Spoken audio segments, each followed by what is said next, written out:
So kindly confirm the same workbook is opened, naming called data analysis, and there is a sheet naming called summary table. Y for yes or D for done in the chat box, please. Yes, sir.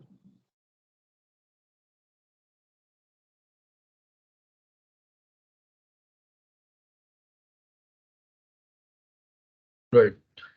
So I'll do one thing. Since we have only two participants today, the other people they are having some urgency, they could not turn it up. So let's do one thing. Let me work with full screen. If you have any doubts or queries, please unmute and ask your queries. Okay. Now, let me take you to the data first. What type of data it is and what is the objective and what we are going to achieve out of this data. Let's have a brief discussion on that. Suppose say morning 9:30, I have dropped into office and I have just logged into my system. My boss called me. Prabhas, please come to my cabin. I need to discuss something with you. So I went in. Now what he started saying that Prabhas, I was just going through our monthly reports, whatever we are submitting to the management. It seems that we have just downloaded some ready-made numbers and we are furnishing the same in the reports. It seems there is a quality of information is missing. And in fact, in the last monthly review meeting, when I was there, none of the audience were happy watching our reports.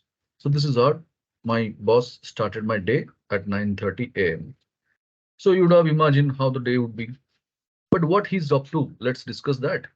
So he said me, let's do something different this time. What is that? He asked me to download last 3 years revenue data from SAP or ERP and bring it to me. So I gave my respective T code in my SAP system. I downloaded a data set of last 3 years revenue data, somewhere around 1 lakh records. How the records are? Name of customer is there. These are the different product categories. So basically, we have taken up the data of a automobile manufacturing unit named called Tata Motors. And then these are the products we are producing and selling to our customers. These are the salesmen we have engaged to generate our revenue. These are the different regions we have exported our products. Order date is nothing but the billing date or invoice date you can treat. Billing amount we have taken in terms of US dollar. You can consider INR also. It's not a problem. Year of incurrence of sale, month, quarter, intermediate channel partner, if any, that list is also there. So it's a huge data. So when I shared all this data with my boss, he's saying, Prabhas, this data is of no use for me. Keep it with you. What I want is a simple report out of this. So what kind of report, what type of report? That whatever the products we have sold during the last 3 years, how much revenue we have made, my boss wants to have a simple report. So here we have understood we have a huge volume of data and boss is expecting a summarized form of our data or a tabular form of our data or a precise presentation of our data. So in this case, what we do basically, we have a data summarizing tool. The name is called pivot table, or you can call it as pivot table also. But the problem is people don't pay attention to the data and they don't understand for a while also whether my data is ready for pivot. I can take pivot help, but whether my data is ready, they don't spend time understanding that. But we are not going to commit that mistake anymore. So the bottom line is whenever you start working with your pivot, you need to ensure three rules must be satisfied with your data. What are those rules? Rule number one, the data must contain a field header. Without column header, pivot is not possible. If you do not have a column header in any other column, you should design something of your own, naming column 1, column 2, and so on. None of the column header name should be duplicate. There should not be any duplicate column header name. Now, rule number 2, the amount of data, whatever we have captured, downloaded, or received, there should not be a blank cell in the range. So how to check that? If you remember, in our day 2, we dealt with one case study naming called Data Clean 1. So start working with me. Select our data, keeping the cursor anywhere, Control A, and go for Control G, G for Gamma. There you'll be having a tab naming called Special. Nothing new. We have already done all these things. And when you see in the next dialog box, there's an option called blanks. And when you choose this option called blanks and click OK, with immediate effect, you will be getting a message stating that there is no blank cells at all. So this is how we can confirm our rule number 2. And what we have understood, there is no blanks inside the data set. All right. Now, rule number 3, ensure that in any of the column, there should not be any merged data, because most of the time, what is the bad practice we have? We select multiple cells and we club them or we merge them and we define the header. That is meant for display, not for the calculations, because most of our Excel functionalities doesn't read our merged data. So it is always better make a thumb rule, avoid using the merged cells in your data sets so that you will not be facing any trouble while doing any kind of formula or function based calculations. Now, having said this, next step. As I told you in our day 2, the sheet name called Data Clean 2, whenever you download the data from SAP or ERP system, there are two areas you will be always find the trouble. What are they? Number column will not be in number format, date column will not be in date format. So here, number column, if you talk about, we have got sales USD, date column, if you look at order date. So let's start working with first order date. Keep your cursor in your first date value and select the rest.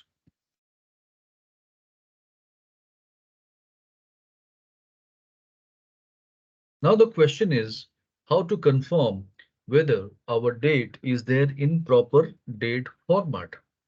So if you remember, I told you in day 1 itself to convert any format to date format. What was the keyboard shortcut? Yes, Pipa, Nikita, anybody? Control Shift 3. Very good. So Control Shift 3, the moment you go for this, do you see the respective changes are happening in our date column? Yes. So this is what a confirmation for us. Since our date is in proper date format, that's why the set changes are happening and we are clear, our data is cleaned. Similarly, if you go for our sales USD column, the first billing value, keep your cursor there, select the rest. Now the question is how to confirm whether our numbers are there in proper number format. I told you one more keyboard shortcut in day 1 itself to Control convert. Shift 1. Very good. Control Shift 1. So the moment we go for Control Shift 1, you could see respective changes are happening. Decimals are coming out, post decimal 2 characters. So our numbers are there in proper number format. That also we confirm. But there is no point having post decimal 2 zeros like this. We can remove the same. And how to remove the same? There are two ways. You can take the help of your mouse, home, decrease decimal twice, or you can go for a keyboard shortcut. What is that? Alt H9, Alt H9. You can do that. So choice is yours. I'm not forcing you to learn the keyboard shortcut, but yes, this is something about the formatting related. You must train yourself with the keyboard shortcut so that you can save your time. All right. Now, once we have done with this, there is another problem in our data. Let me take you through. What is that? If you look at order date, year, and month, can you identify what is the problem?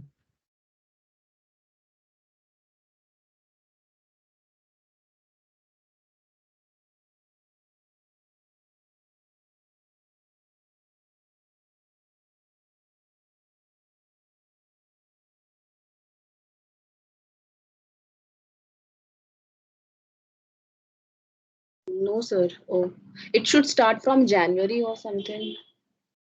Obviously, because the date is showing up month January, but month cannot be December. This is one problem.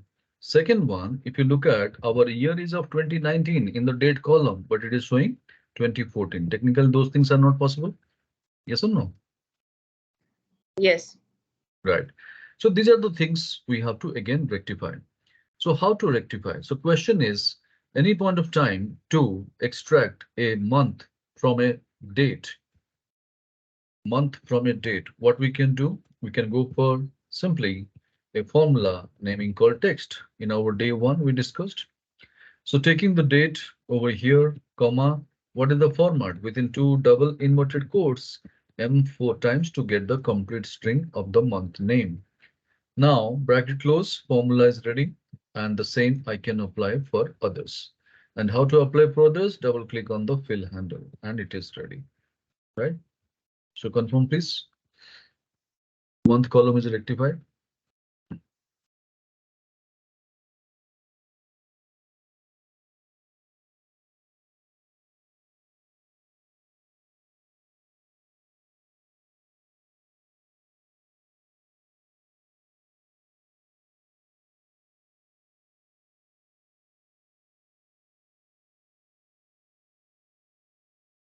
Now, coming to our year column.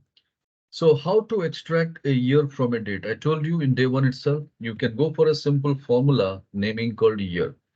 And you can take the date, bracket close, formula is ready only for a cell. The same we can apply for others. So this is how people we have understood what are the necessary columns to be checked and how to ensure that it is complied with the right format. Then what are the rules to be certified or satisfied over there before stepping into the pivot table options. So those things we are clear. So first 5 minutes people to understand your data is very, very important. If you do not spend time, later you'll be facing the trouble and that will be amounting a duplication of work. So I believe now all are clear, Shifa and Nikita. Yes, sir. Right. Now, once Sir, we have done, yes, okay. Now, once we have done with this, keep your cursor anywhere in the data and go for Control A. So entire data will be selected. Now, the objective is we need to convert our data into table. I told you in our day one itself how to convert your data into table. What is the Control key? T. Control T. T, that's right. So control T, T for tango, T for table. That will be helping you to convert your data into table format. So this is what the final step, don't forget. And once you are done, the data is ready for next level. Now, keeping your cursor anywhere in the data, go to your insert tab. You will be finding the very first option naming called pivot table. So in pivot table, you'll be finding two sections over here. This is called icon section and this is called your navigation section. Do not go for the navigation section as such. Always go for the icon. The reason is if you take the navigation option, some pivot table features will be missing. So this is the reason why I'm making it clear. Always go for the icon section. Okay. So let's go to insert and click the icon. And once you do so, you'll be getting a dialog box asking the entire data. It is formed already in your table format. Yes. Now, where you want to present it in the format of your table. So by default, it shows as new worksheet. Let it be. No need to do any changes. It is always better to go for a new worksheet so that you can make your presentation neat and clean. Now, having said this, the moment you go and click OK, you will be finding a new Excel sheet is generated over here. And towards your left side, you'll be finding a gray color box. This is the place where your pivot table is going to get designed. And within that, a small gray color rectangular box is also there. And this is called our name box.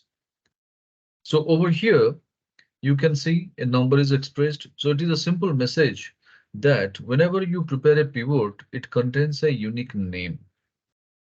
Now, towards my right side, you could see one column having the entire list of fields. So this is called our pivot table field list box. And towards right, you'll be finding of mine. Small boxes kind of structures are there. And this is called pivot table field area. So it depends on your move. Okay. And what you can do, you can simply go for next, drag and drop, drag and drop, drag and drop, drag and drop. So this is the only action you need to initiate. Very easy. But one problem you can notice, my layout is not matching with yours. Can you confirm that? The layout, what I'm highlighting, is it matching with yours? No. So this is the first thing we have to do. Now, if you want to check it out, which layout is giving enough space to work with? Definitely mine. So if you see, I have still got, suppose 5 to 10 fields I can accommodate in my field list box. So this is how the question is how to bring this kind of layout of all. One-time activity, do it along with me. Go to our settings or gear button. There is an option over here. And then when you just click it, you'll be finding a second option out of that, naming called fields, items, or field section area by side. Okay. So once you click that, with immediate effect, you'll be finding your data will be formatted, or the window will be formatted just like me. Can you confirm? Is it showing just like me? Yes. Right. Yes, sir. This is one-time activity. You don't need to repeatedly do that. Don't worry about it. As long as you have not formatted your system or you have not reinstalled your Microsoft Office, this option is still going to be retained. Now, coming to our data population. See, I told you, you have to simply drag and drop, right? I can drag one field, but where to drop? I have got four different choices. So for that, also ideal rule, it says over here, there is a sigma value. You can see sigma value on box. It is a simple message. Whichever the field you have or you believe in numbers or numerical values are there, you must populate in the value field area. Why? Just to get your formula or functions driven result. Like over there, sum, count, average, product, minimum, maximum. All these things is possible only if you convert your data over here and bring it over here in the value field area. Now, let's go for one field. The report what my boss asked me. Last 3 years revenue data based on the products. Okay. So we have got sales USD. One field is there. Now, just drag it and drop it to the field where, since it is containing numbers, should be our value field area.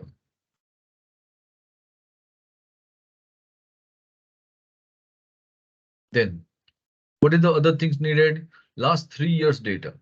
There is a field called year also. You can take year field to column. So you can ask me, Pras, is it really mandatory? I should take here, take the column. No, it's not mandatory. If you wish, you can bring it to rows also. Choice is yours. Now, over here, what else we need? We need based on the product. So there is a product description field is there. You can bring it and populate in the our row field area. And you could see a beautiful pivot is turning up.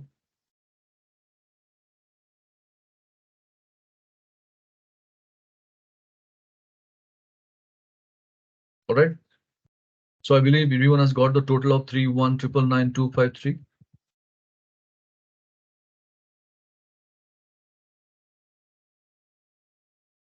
Yes. Right. Nikita कोई दिक्कत है तो पूछ सकते हैं आप skip मत करिएगा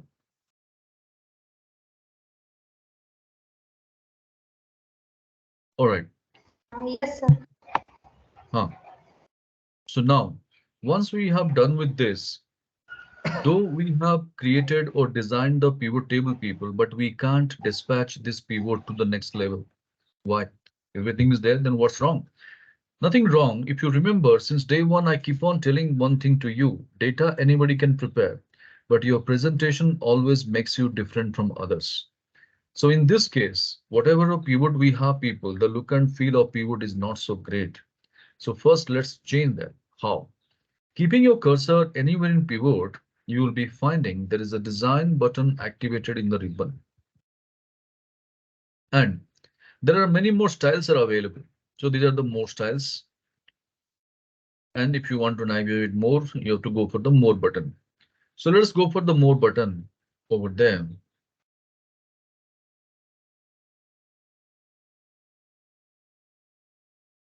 And now you'll be getting three broad categories: light, medium, and dark. Always go for light or medium. Do not go for the dark options because the more the dark color, again, file size will be more. So we'll take one medium out of this. Now, definitely compared to the previous version, my pivot look and feel is definitely better.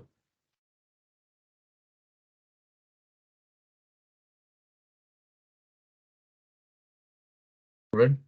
Now, let's see. This Bolt, Genex Nano, Hexa, Indica, what are they? These are my products. These are my products I know because I'm working or I'm part of Tata Motors or I know my products very well. But when I'm going to present this data to the layman, the people from the outside world, if I want to present them, how they will know that these are the products? They might think about like this. It may be the inventory items or it may be the accessories, right? So how to give the exact feel over there? So here our experts, they will suggest you, Prabhas, go and change the column headers manually. Don't do that. As usual, this product description column value should appear over here as a header. How? Just see. We don't need to do any changes. Simply keep your cursor in the pivot, go to design, and from the left, third option deals with your report layout. And once you go for this report layout, there's an option over here, naming called show in tabular form.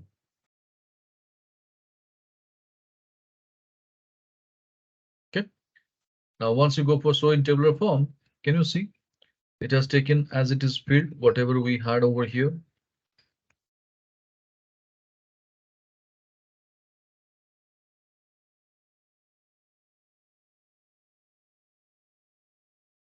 Yes. So this is how people we have understood what are the minimum changes or minimum formatting also we need to do to give a better feel on our pivot. Now, once we have done with this, if you remember, I told you in day one, when you create a table of data, multiple columns are there. Ensure that your first column always aligned to the left and rest of the columns, whatever we have, should be over here in terms of center. So how to make it center? We have discussed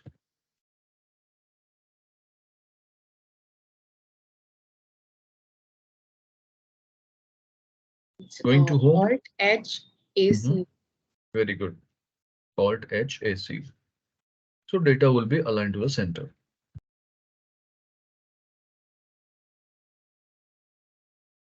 All right. Now, once this is done, I told you one more thing that in today's world, our audience is having a different level of expectation. So when you present your data as it is, nobody likes it. So what audience is expecting? That you should present your data in such a way over here. Whoever is watching the data in the audience side, they must be happy watching the same. Or what they're expecting? They expect the data in terms of a storytelling format. So how to present our data in a beautiful storytelling format? Just see. Go to our grand total column, keep your cursor in one of the cell and right click upon that. There's an option called sort and go for largest to smallest.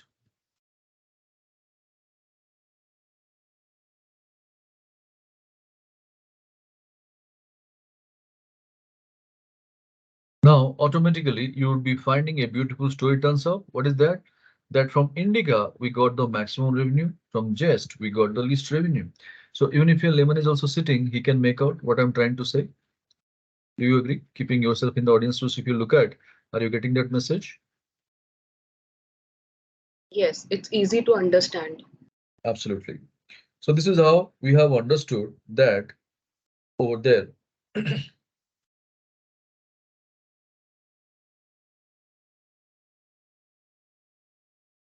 Whenever you happen to design a pivot table, what are the necessary things to be checked? How to do the minimum formatting, how to bring the latest style, and how to present our data in a beautiful story format. We got the understanding about that.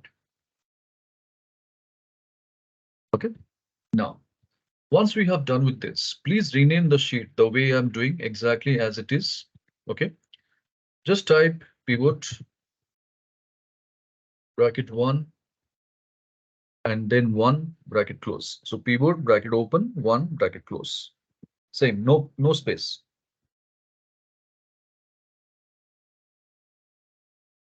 So we got our first pivot ready,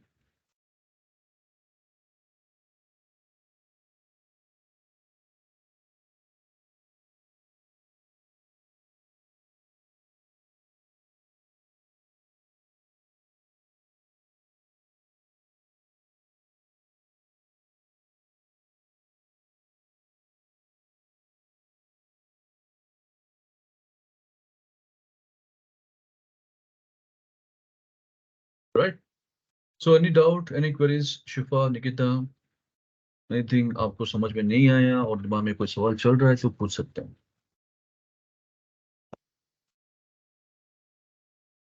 तो शिफा कब कभी आपने इतना सोच के बनाया होगा pivot table? No, sir. Definitely not. So this is how the moment you do all these things, you have a complete control on your data. So tomorrow, if at all anything goes wrong, at least you can confidently say that I have no problem in my data. The problem is with pivot. So we have to directly look into the pivot only. All right. So Chili. Now next, do one thing.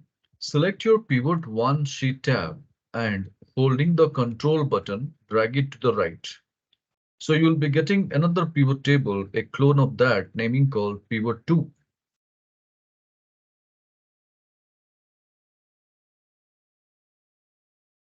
And confirm pivot 2 is ready.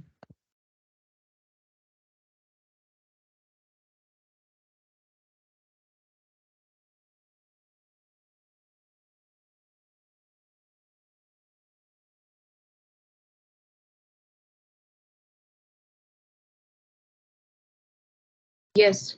Yes, sir. Yeah,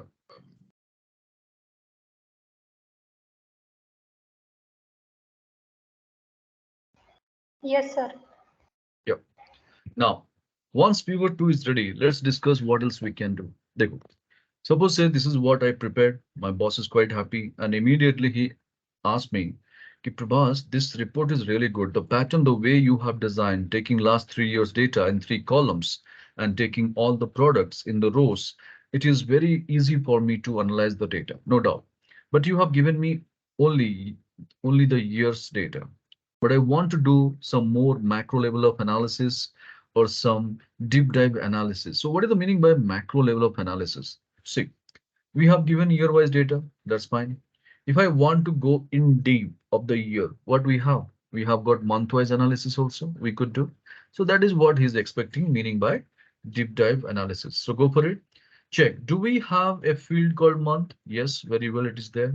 So only thing is we need to take it to the right field area where we can bring it to the row area. So drag this month and bring it to the row area. Do not click on the checkbox. It will not go to the desired place all the time. So this is the reason why always keep your control on your drag and drop. Don't take the checkbox to activate. But when you do not want the field, you want to remove the field, then you can go for checkbox to deactivate. That's how the practice you have to develop. All right. Now our data is ready. Now remember one thing. Whenever you are creating or you are presenting some pivot, each and every pivot, they have their own unique story. So we need to understand that first before dispatching the same to the audience. So this pivot table, what kind of story it has given? Let's discuss that first. No need to do anything, just watch my screen. My boss asked me last 3 years revenue data. Did I give? Yes. Then immediately he asked me, I want to see month-wise records. Did I give?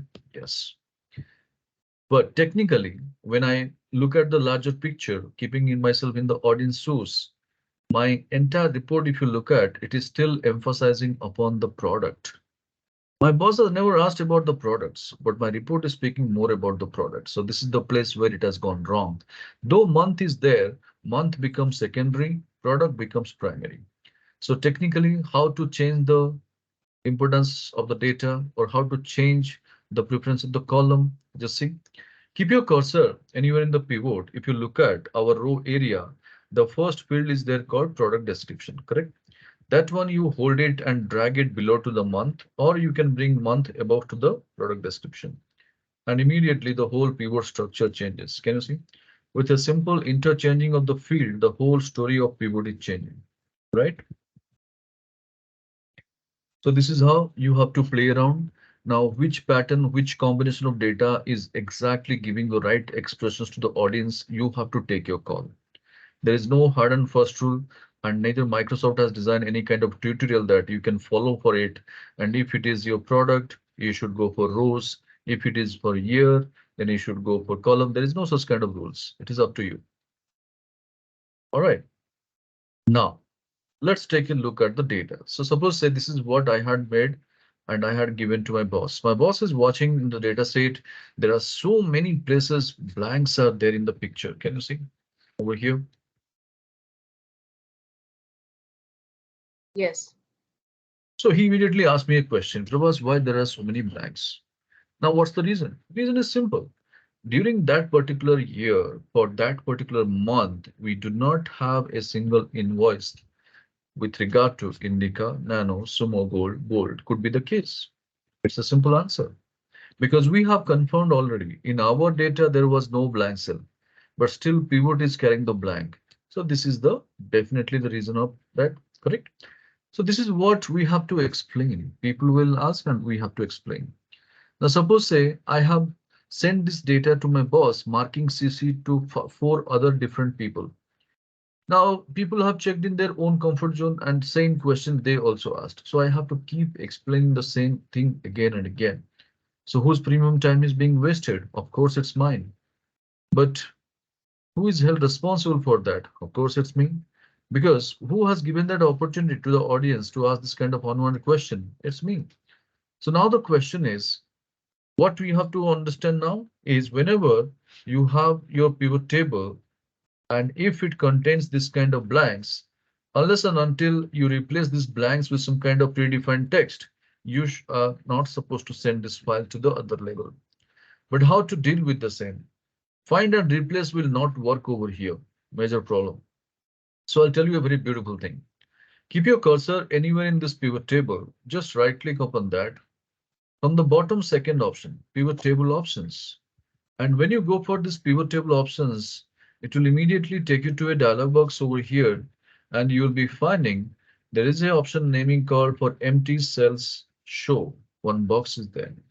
So whatever you are expecting as an output in that box, you can fit it.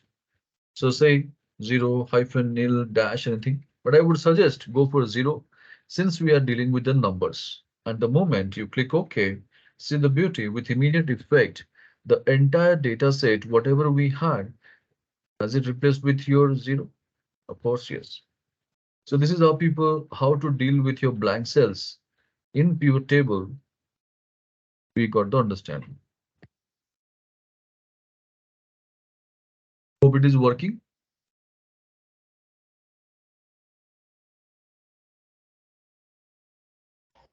Yes, sir. Yes. All right. Now, once we have done with this, suppose say, watch my screen, no need to do anything. My boss started working with this data. So he has started looking one by one product like this. And the moment he's reaching to the last product, that is Tiago, he is unable to make out which month that product is pertaining to. Again, he has to look back in the beginning, then only he can understand that this is pertaining to the January month. And this is what he doesn't like reading the data in this format. So what he's expecting, he's saying, Prabhas, why don't you do one thing? Why don't you fill the entire month column with the month names so that I no need to struggle at any point of time.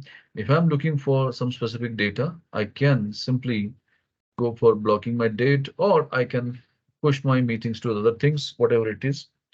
So in this case over here, With regular intervals, we have got blank cells. And to treat the same, we have already discussed in our day 2, and the name is called data fill. So there we had a lot of steps, like we have to select our data. We have to go for control G, special, blanks, equal to, previous cell, control enter. It's a quite lengthy process. But here it is not even required. That's not going to work. That's a different story. But any kind of action is not needed at all. I'll tell you, just see. Keeping your cursor anywhere in pivot, the moment you go to design, there's an option called report layout. From the left, third option, report layout. And then, okay, we have an option, repeat all item labels. So when I go for it with immediate effect, can you see the whole column is being populated with your respective month name? See how the job becomes so easy. So you don't need to go for such lengthy procedures. So this is how we have got the inbuilt options in pivot. So what we discussed, let's have a quick recap. How to take more than one field in a particular field area and prepare our report. If necessary, how to interchange the field and what is the uses of repeat all item labels. We got to know that. Any difficulties so far? No, sir. Fine. Now, once we have done with this over here, then let's go for our next. What is that? Select your pivot to sheet tab, holding the control button, drag it to the right. So one more pivot will turning up, naming called pivot table number 3.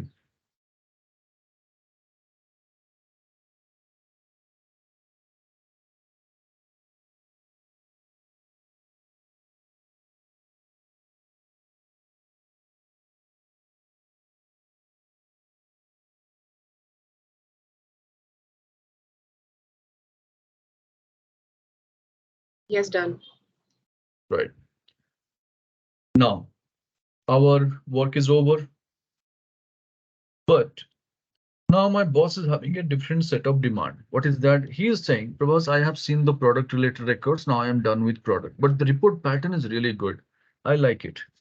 So what you need to do now is just bring me the customer wide data to analyze on the same format. So what boss is saying, I don't want product description. I want to analyze the data based on the customer. Well, keep your cursor in the pivot. What we do not want is product description. Go back to that checkbox and simply deactivate.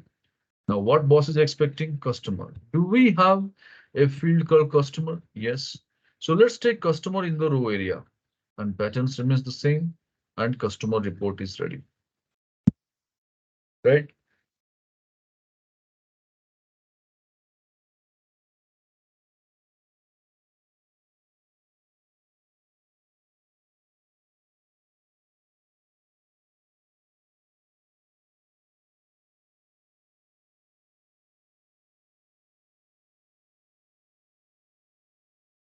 Now, once we have done with this, let's discuss. Suppose say my boss started operating with the data. So first customer, who is that? Al-Hamid Automobiles. So he has started checking 2019 January month, Al-Hamid Automobiles, nothing. Feb May, some odd business is there, that's a good sign. When he goes to March, no sign again. April, name is there, but no business. May, again the same situation. June, again the same situation. So like this, a particular customer, if my boss wants to see the data for the whole year, how many times he has to scroll down? Can you imagine that? So this is what people don't like. Of course, you will also not like it if somebody has given the data set like this.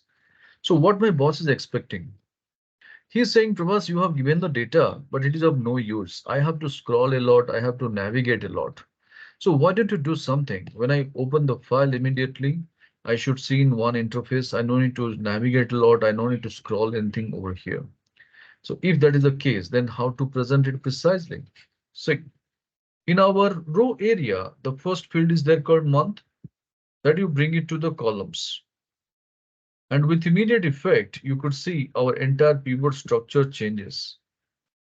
So my first column, you'll be finding the entire customer names are available. Yes. Now think about it. How many columns we have landed up with? If you look at on my screen, it is showing total 41 columns of data. So how to present it? This is the major challenge. Now suppose say my boss has never seen this. He asked me, Prabhas, while coming to my cabin, please take a printout. So how will I take a printout of 41 columns? What do you believe? Is it possible to take 41 columns in one A4 sheet paper printed? No. It's possible. Why? Why not? You can go for the option fit to page, right? We have been using fit to page option and entire data will be there. But only problem is the font size will not be in a readable state, isn't it? Yes, yes. Now in this prospect, if being my friend, can you suggest me that Prabhas, don't worry, take the printout and take a magnifying glass with you and give it to your boss and ask him help yourself. Can you suggest me something like this? No. No way, isn't it? So this kind of report, people, though we have got it, but it is of no use. So now the question is how to present it precisely. Now see the beauty, just 1 minute, watch my screen, what I'm doing, and next 1 minute you will be trying. I'll be giving time, don't worry. First watch my screen. So basically, if you look at in our report, if you see there is 2019 one cell is there, I will select that, right click upon there. Then I'll go for my option called expand and collapse. And when I go for expand and collapse over here, then collapse entire field, we have to go for it. And immediately you'll be finding entire 3 years data is going to appear in three different columns. And having a plus symbol in each and every column header, that is called radio buttons. So whenever my boss is asking, Prabhas, I want to see 2021 records, I can click on the plus symbol. Only 2021 record alone is going to be expanded. Similarly, over here, once my presentation is over, I need to restore my data. I'll click on that plus symbol again, and my data is restored. So this is how pretty precise way how to present our data. We got the understanding. Check it out. All these things are working. Any difficulties? Ask questions.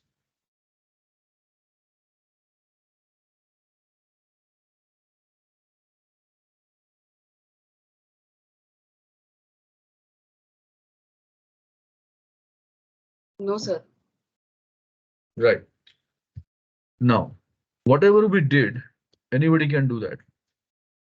It's not a rocket science or something extraordinary. We have never done it. So now the time has come how to make our presentation different from others. So what we can do, let me take you through. Next to grand total, keep your cursor and name the cell as visual.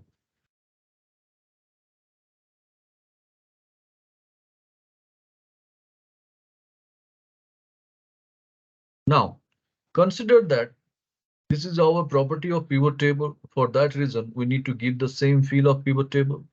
So keep your cursor in grand total cell of your pivot table. Go to your home tab. There's an option over here called paintbrush, or in technical language, we call it as format painter. Just click on it and click on that visual cell. So immediately what is going to happen? It is going to adapt the same format, whatever we have in pivot. Then who is our first customer? Al Hamid Automobiles, right? Just select only 3 years data. Don't select the customer name. Don't select over here the grand total.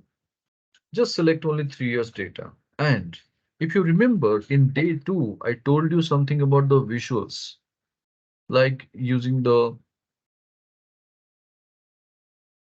what? In day two, we discussed something about the visuals.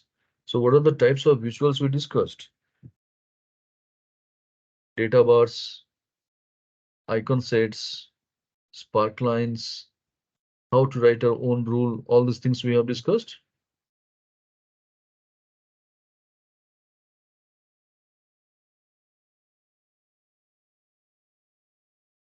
Now, let's go and do something over here.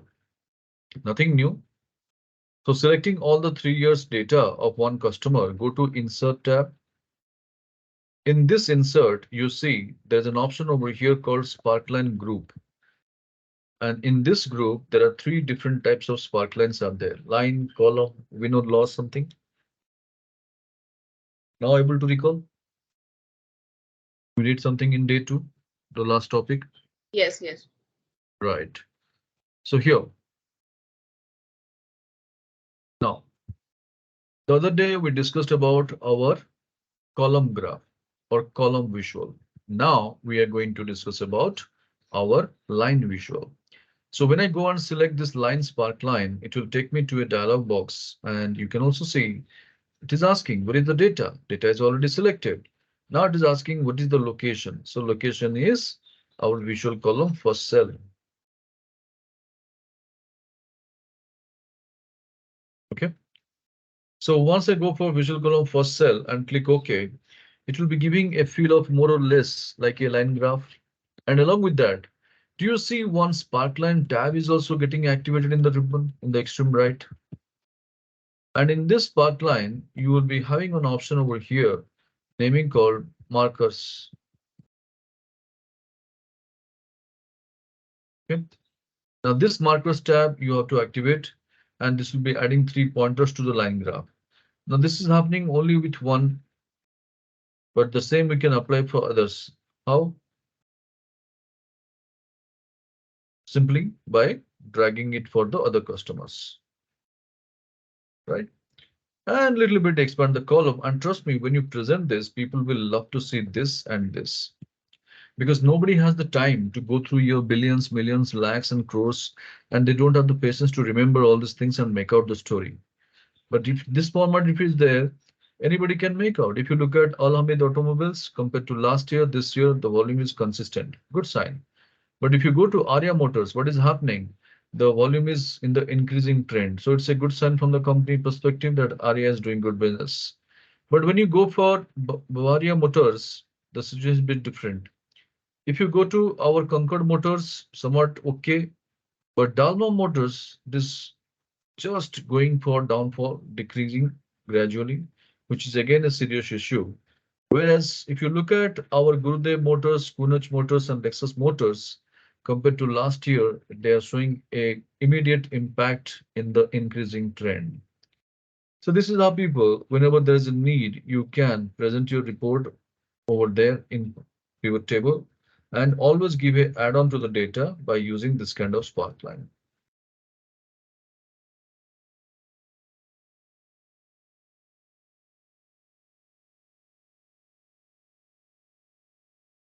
Right? So pivot table number 3, whatever we did, is it working fine for everyone? Nikita? Yes. Any difficulties? Yes, sir. Right. So what's the beauty? If you need also, you can take the same to your PowerPoint and turn a beautiful presentation or a meaningful slide. And people will love to see that. And that is called nothing but one of the infographic presentations of your data. And that is what hotcake in the market nowadays. Wherever you go, people demand that. You would have also seen in your corporates. Sipa, am I right?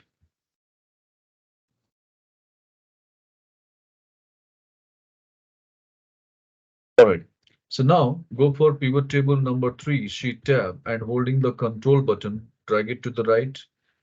So one more pivot turns up, naming pivot table number 4.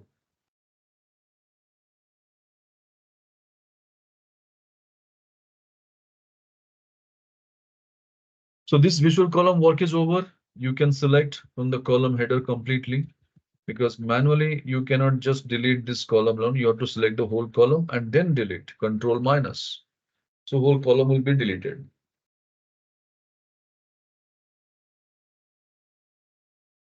Then keeping your cursor on the pivot, our month work is over and customer work is over. So let's remove them. Then instead of customer, bring product description to the year.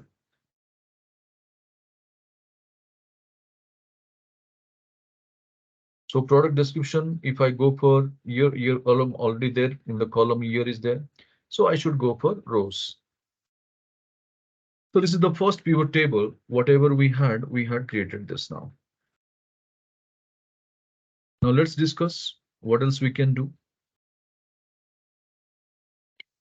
Now suppose say this is what the data I have presented to my boss. My boss is watching that. And immediately he's asking me, Prabhas, you have given me only last 3 years revenue data. That's fine. But I want to know to generate this much of revenue, how much incentives we have given. So boss wants to analyze revenue versus incentive side by side column or in the adjacent column. Then how to present it? First of all, incentive, whom we pay in the corporates. Any idea? Employees. Not okay. Employees means which employee? To HR, to production, accounts, or finance? Which employee? To everyone. No. It is only for the persons who is helping in boosting the sales, like our salesman, sales agent, salesperson. They are entitled for the incentive. Performance bonus is something different, incentive something different. Don't get confused with both these terms. Now, Okay. coming back to our incentive part. So here my boss is not interested in knowing how much we have given to our people or to whom we have given. He is not interested in that. He just wants to know how much we have given. So here, first of all, do we have a field called incentive? Check it out in this area. No. So our problem starts. We do not have the data, but we know over here, incentive we have to pay. Now take a examples for the time being, take an assumption that in our Tata Motors, we have a global policy or uniform policy stating that whatever the revenue we just generate or we just raise the invoices, the person, whether he's from north or south region or eastern or western region or central area, whichever the area he's operating with, whatever the billing he makes or she makes, they are entitled for 2% incentive. Suppose that this is a global policy we have. Now, the question is, we do not have the data, but we know how to compute it. If that is the case, then how to bring one separate column in our pivot table naming called incentive. So when we do not have the data, we can go back to our source data and create the same. Yes. So let's go to our source data and check what is the last column we have. Is it channel partners?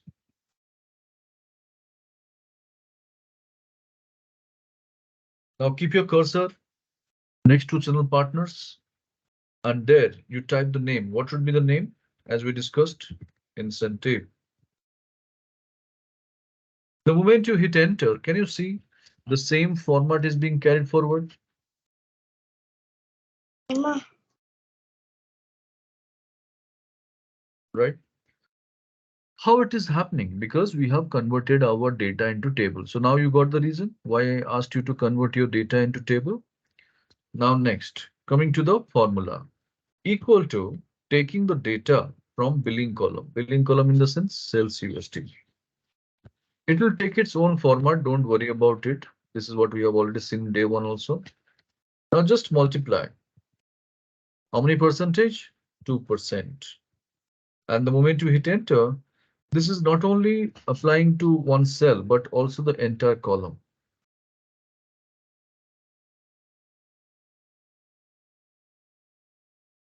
Right? So all these things where we did our data, we made it ready in the source data sheet. Now let's get back to the pivot table. Do you see in pivot table below to channel partners incentive is there? No. So not to be panicked, how to bring it back? Just right click anywhere in the pivot table, you have the option called refresh. So when you click refresh button, automatically that incentive field will be added in our pivot table field list box. And you also noticed it has gone automatically over here. Incentive, we need what brought it. And we know incentive, what type of data it is holding? Numbers. And I told you, when you have the numbers in the column, what is the right field area to place with? Is nothing but values. So bring it to the value area, and immediately you will be finding a column is created naming called total incentive. Along with that, year wise, how much incentive we have paid, that also being populated. So this is how people we have understood. Even if you do not have the data, still you can bring it back by this option, adding the column in the source data sheet and just doing a simple right click refresh, the data will be on. Similarly, if you want to add something in the row area, you can do that. Anything in the column area, you can do that, not a problem.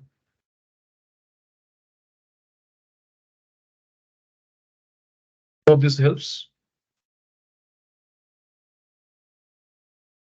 Pivot 4.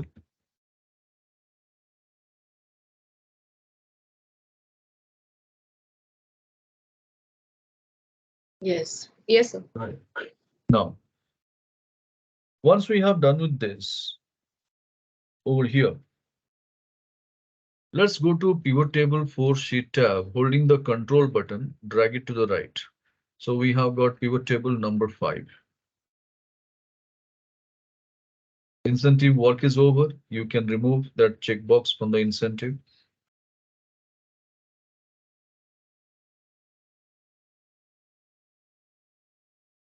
Okay.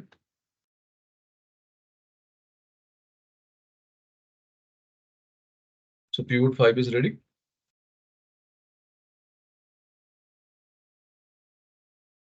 Yes. Now, once you remove the incentive, let's see what is the next ask or the problem statement or what my boss is expecting from me. Let's discuss that. Now he's saying, Pravas, you have given me incentive. Well and good. Thank you so much. But what I am looking for right now is to generate this much of invoice or while making this much of billings, how much discounts we have given to our customers. I want to know that. So boss wants to analyze now billing amount versus discount amount. Well, if that is the case, then how to deal with? First of all, do we have a field called our discount? No. So our problem starts.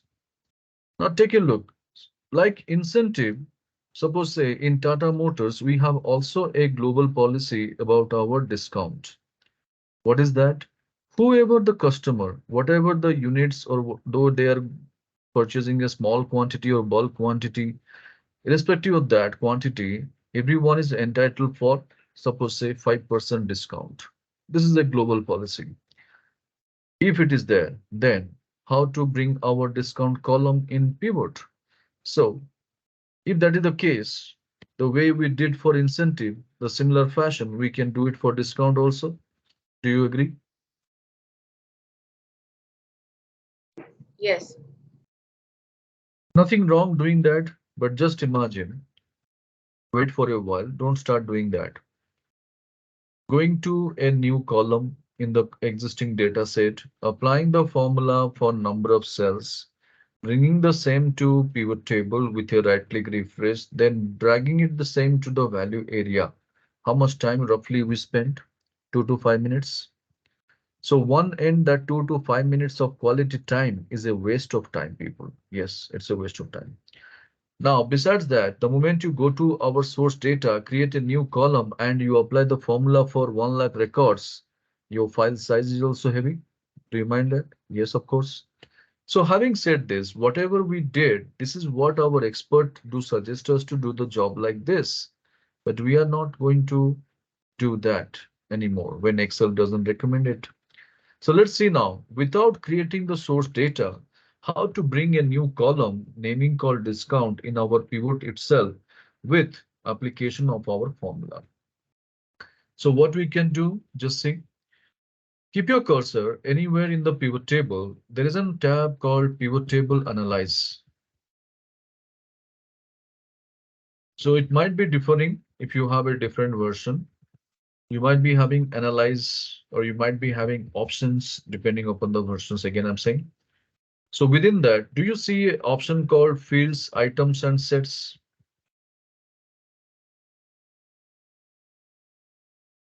And within that, the moment you see calculated field, click on that and the field will now display something like this, where you could see the first criteria. It is asking name. So what should be the name of the newly added field? Should be discount. So let's go on prepare discount. Then formula box. Whatever is there in the formula box, kindly delete it because we are going to design our own formula. Now, what should be the formula for discount calculations? As we discussed, 5% on the billing column. Billing column in the sense sales USD. Is it there in the field list box? Yes. Double click on that. So when you go for double click with immediate effect, it will be applying to my formula box.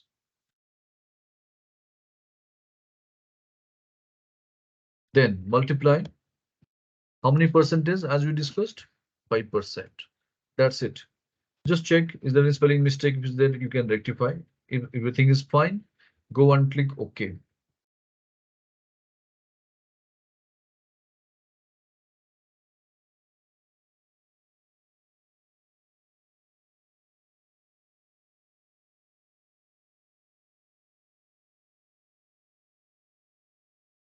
Now, can you see? With immediate effect, a column will be added naming called total discount. Along with that, year wise discount also we have received. And the beauty is, if you look back your source data sheet, there is no such kind of column called discount. But there is a field over here now generated called discount. And it has gone automatically to the value field area because you understand there is a number and I should go for that place. So this is how people, whenever there's a need, without creating the source data, how to design a new column or calculate field, we have understood. So any doubt, any queries in pivot 5, anybody? No. Right. Nikita, clear? Yes, sir. Okay. Now, once we have done with this, let's go for our pivot 5 sheet tab to select and drag it over here by holding the control button. So one more pivot generates naming called pivot table number 6.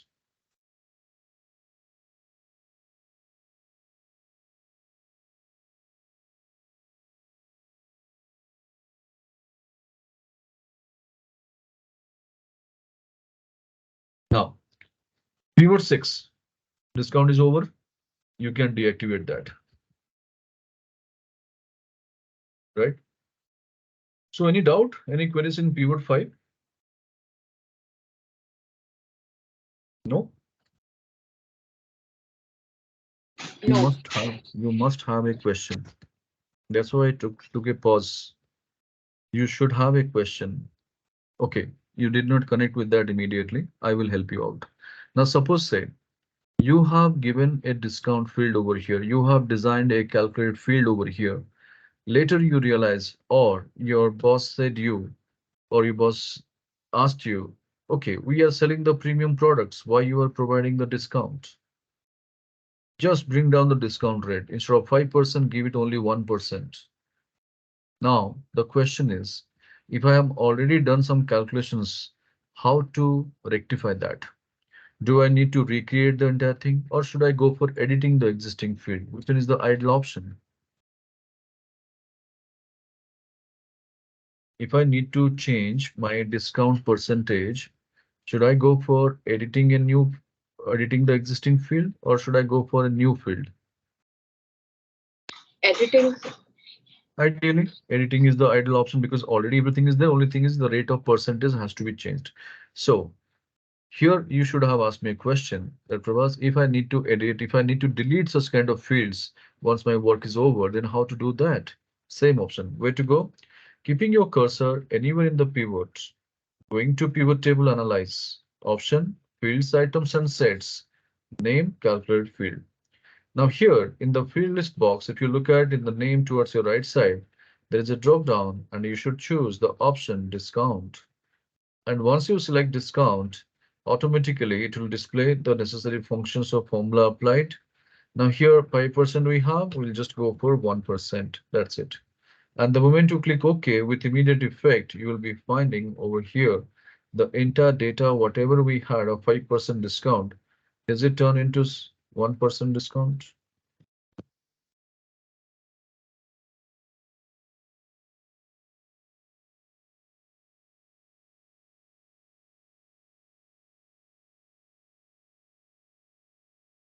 So how to add a calculate field, how to edit one existing calculate field if necessary, we got the basic understanding. This is what I wanted to share.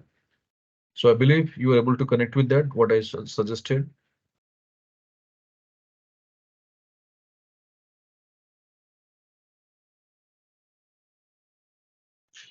Yes. Right. Now, once we have done with this, let's go to our pivot table number 6.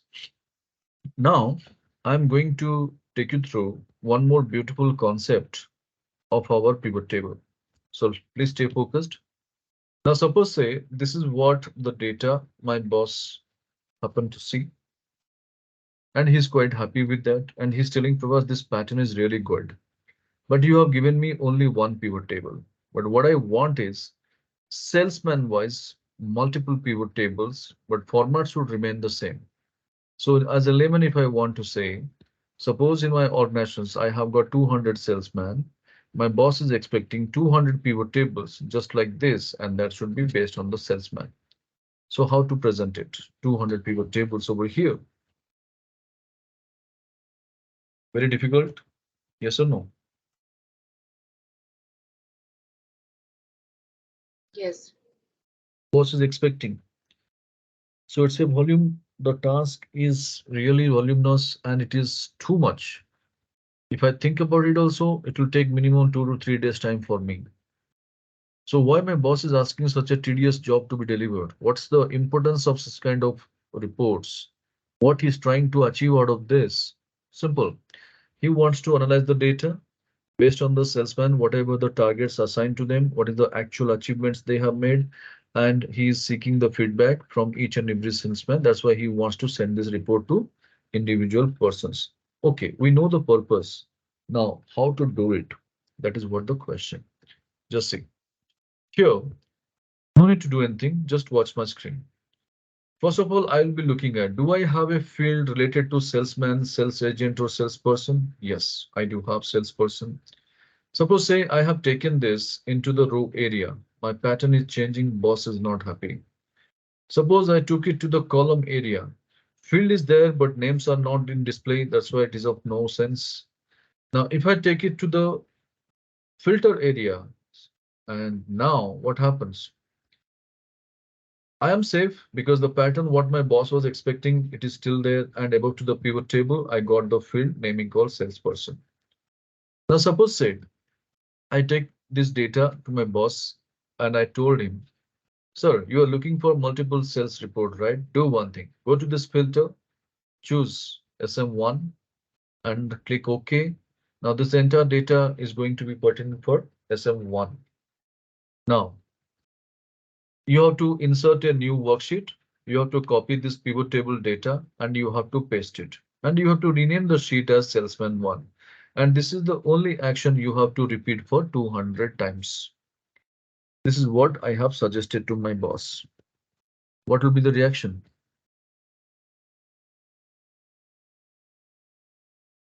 Is it going to be positive? No. So definitely nobody will like it.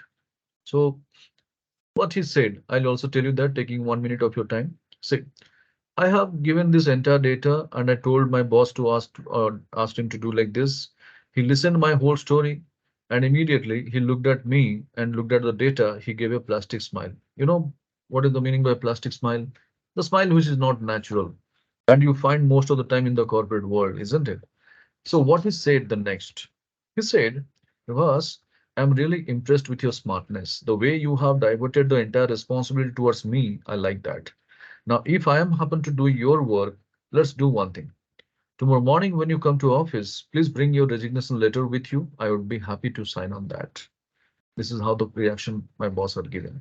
So what is that you have understood from the whole story? The bottom line is we cannot transfer our job responsibilities towards our superiors. Do you agree? Yes. Right. So in this case, how much time it will be taking for us to do this job? A lot of time, isn't it? And if you make a rough estimate, minimum 1 day. Do you agree, Sifa?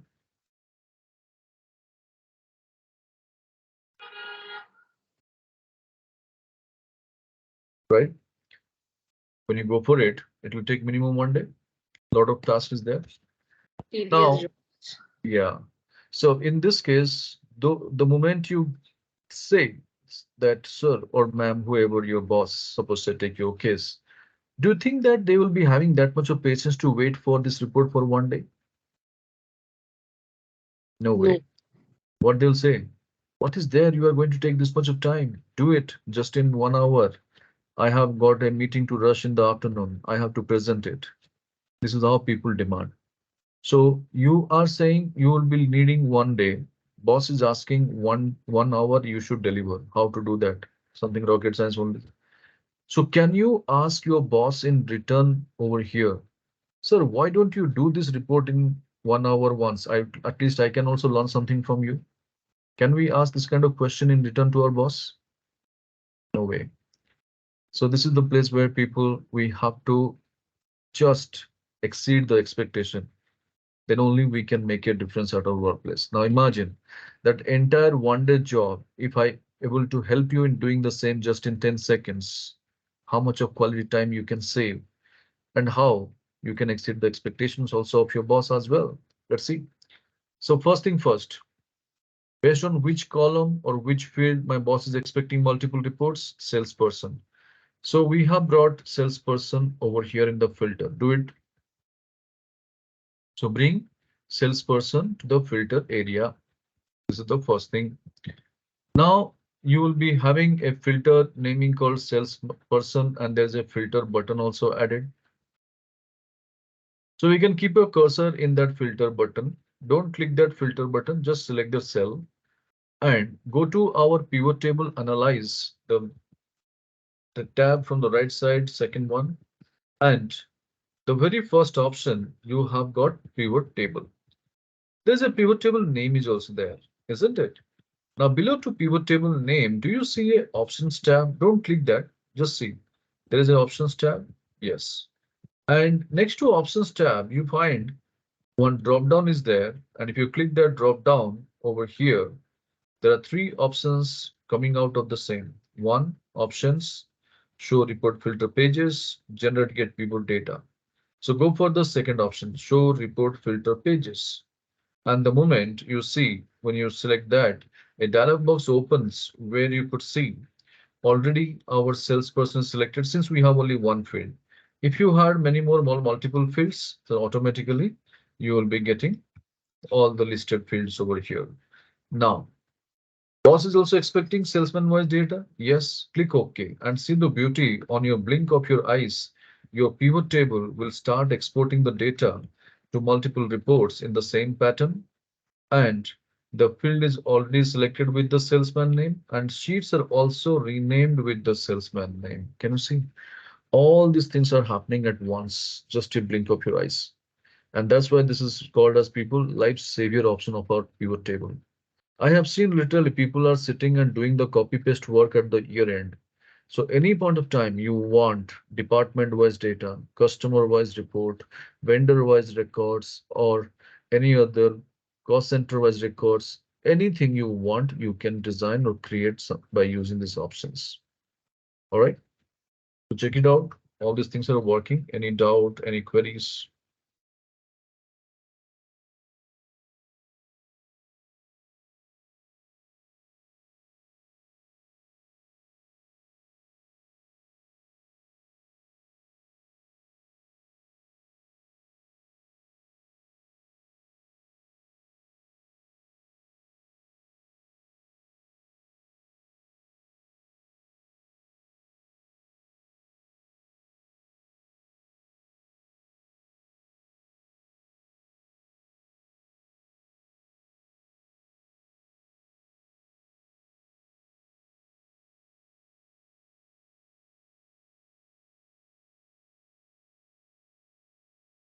All right. So I believe it's working. Could you please confirm? Yes. Right. So we have done with our pivot table number 6, people. So now do one thing. Select pivot table 6 tab and holding the control button, drag it to the right. So you'll be getting another pivot table naming pivot table number 7.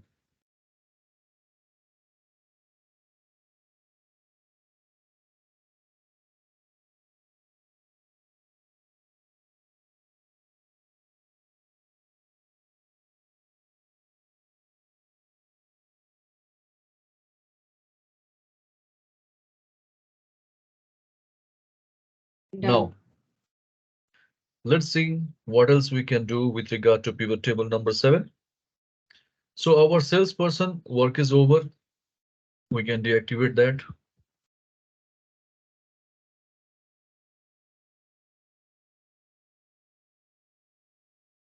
Right. Now I'll take you through one more beautiful concept of pivot. Sometimes what it happens, we need to deal with our date related records in pivot table, saying order date, purchase order date, or work order date, anything you name it, invoice date, date of joining. So all this kind of date related stuffs, when you have how to present our report over there by using pivot table, let's discuss that. So first thing first, remove the unwanted fields like product description, you can remove, year, you can remove. Now, can you see above to your sales USD, one order date field is there? Now, this order date field, you bring it to the row area and you see automatically your pivot table structured a report over here. All of you got the same format of your report.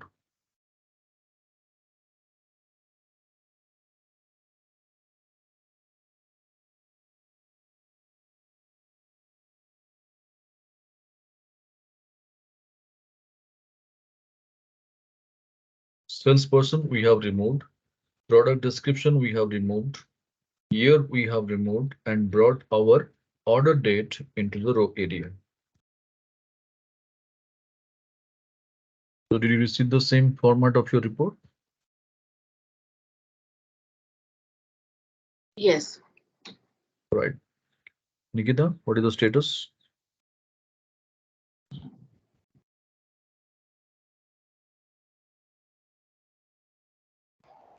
Yes, sir.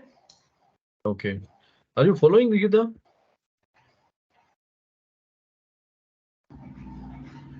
Yes, sir. Okay.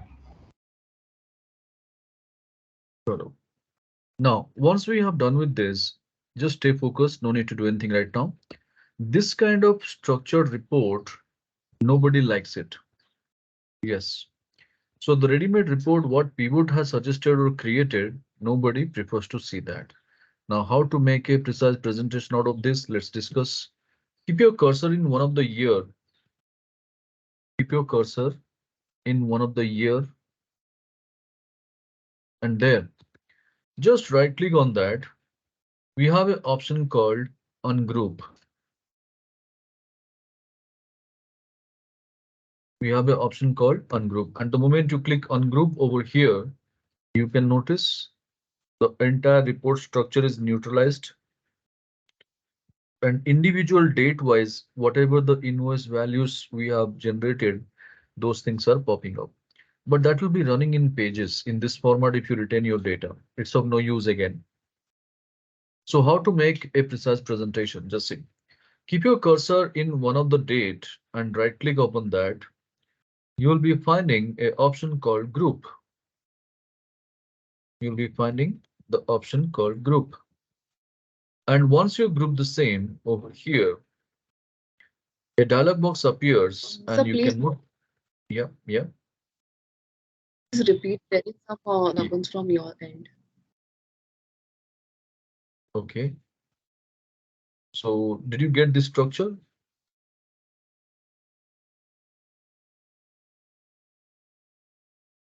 Sir, I said please repeat once.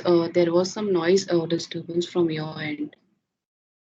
For my end, noise. I don't think Yes. everybody's quite silent. Okay.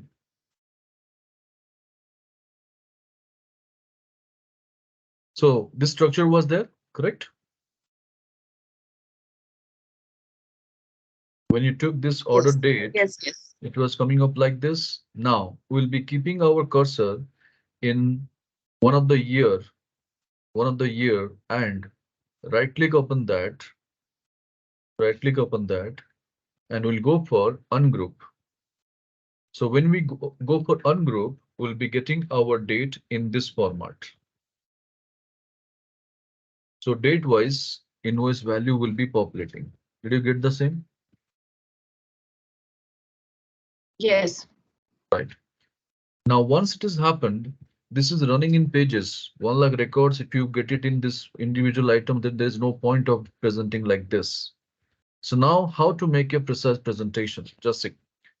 Right click on any of the date and go for group.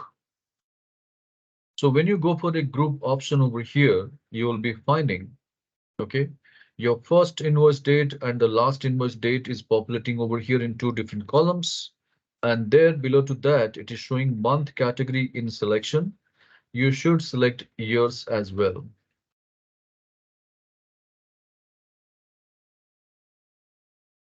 And over there, when you click OK, you will be finding a beautiful report over here, year-wise, month-wise report will be populated. Right?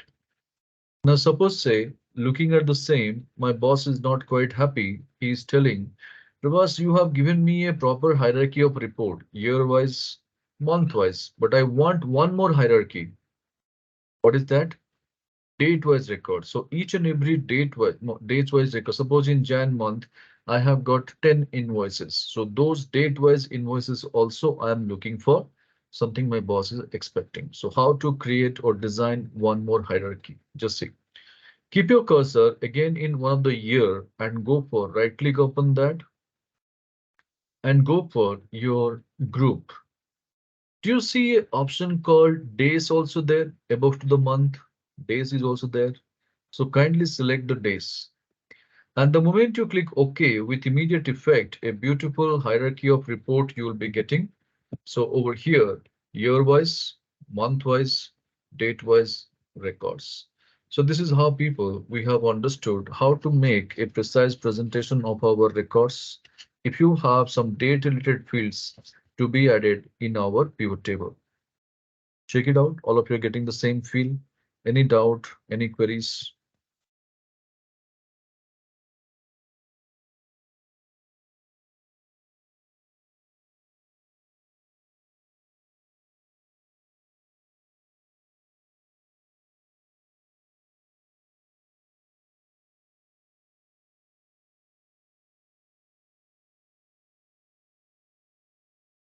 Yes, it's working.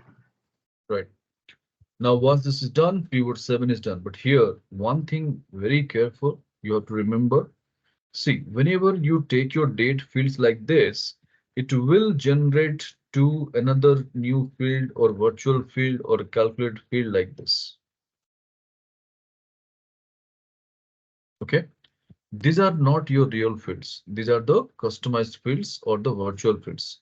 So whenever you happen to analyze your data based on the years or months, do not take these fields because your pivot table fields will be different and the value also will not be matching. So whenever you happen to go for years and month-wise analysis, you should take your real-time field. What are my real-time field? These are our real-time field, year and month. This is the only thing you have to keep in mind. All right. Now, pivot 7 is ready. Now let's go for selecting pivot 7 sheet tab, holding the control button, drag it to the right.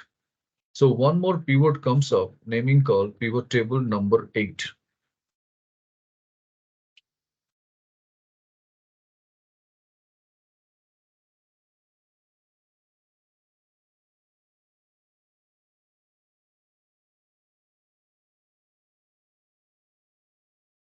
Now, Yes.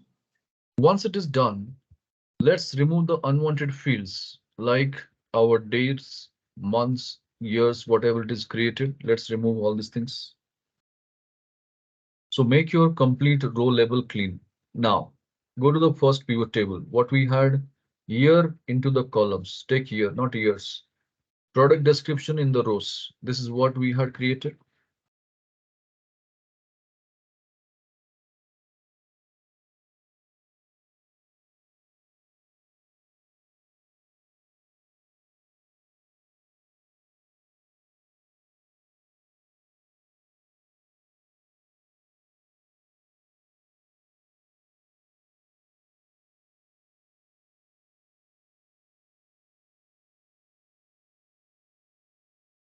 Now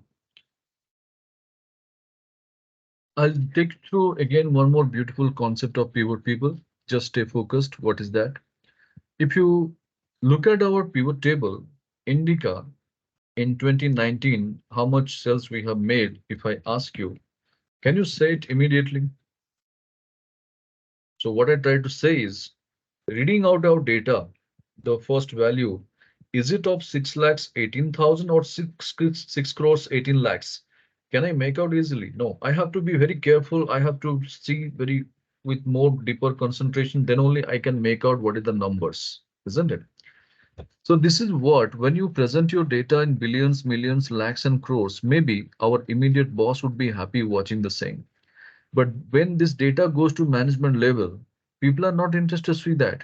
What they are interested in, if you remember in day one, we discussed already. What's that? Okay, I'll remind you if you have forgotten, not issue. See, in our data presentation sheet, I told you something. When you have the data in place over there, then having your data, maybe immediate boss would be happy watching the same. But when I'm presenting the data to management, we discussed the other day, the data should be in percentage format, isn't it? So this is what we did it the other day in a normal Excel sheet. But now we are expecting the same in pivot table. How to do that? Trust me, nobody over here, they will do it in pivot table. They prepare always going to outside like this equal to what is the cell B5.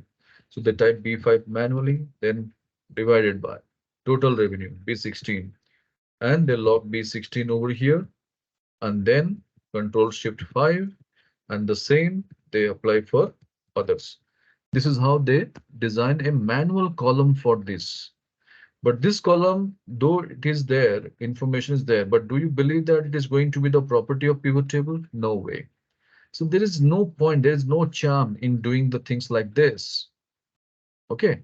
So what we're going to do now, instead of creating such kind of manual columns, how to get it done in pivot itself, there we are going to make a difference. So first thing first, for this, some interface arrangements we have to do for that kind of calculations. What is that? In our pivot table, there are two types of grand totals you can see. Two types of grand total. So this is called your row wise grand total because each and every row wise total is there. This is called your column wise grand total because each and every column wise total is there, right? So technically, this row wise grand total we have to remove, but how to remove a particular field in pivot? That's not possible because pivot, all the fields are integrated. You cannot delete a particular field. So what you have the better option? You can say, Prabhas, we can hide it. Though you hide, but it will be showing the difference like column headers D after that F. So E is missing. Anybody can make out. So in this case, the better option, I'll tell you how to deactivate this field alone called row wise grand total. Keep your cursor anywhere in the pivot, go to design tab in the extreme right top design. And there you have a option called grand total from the left second option, grand total. And within that, you have an option called on for columns only, on for columns only. So with immediate effect, you will be finding the entire data of pivot table. Now it is no more having that row wise grand total. Okay. Now Once it is ready, just watch my screen for a minute. I'll be giving time to try it again. See, if you look at in our value field area, there is already a sales USD field is given. Yes. Now I'll take this sales USD one more time over here. You will be finding a new field generates naming called sum of sales USD2. Just right click on that and there is an option called show values as, and you need to go for percentage of column total, percentage of column total. And then automatically, can you see the data, whatever we had the numbers, is it turn out to be the percentage and the percentage total? Is it showing 100%? Yes. The only thing is I need to change the header revenue percentage. So this is how people, you can notice the same field, we can take it for more than one time and customize our field over here. So what we did, start working.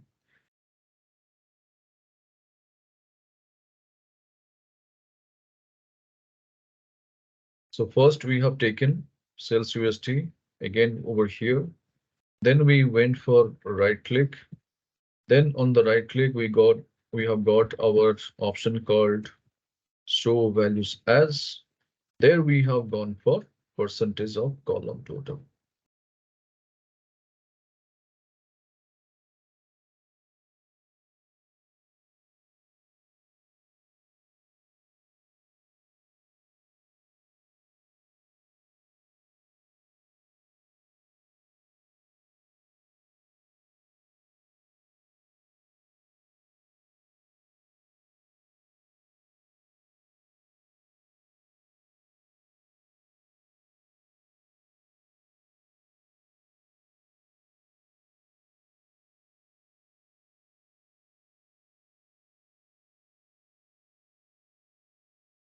Right?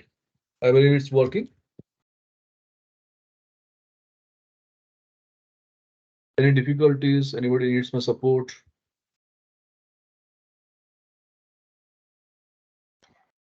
Yes, sir. Done.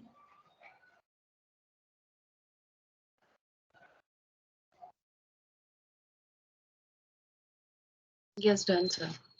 Okay.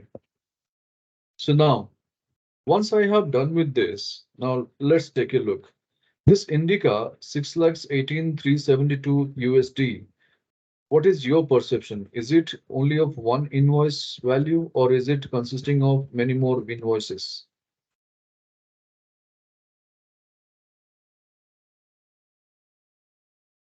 Of many more invoices.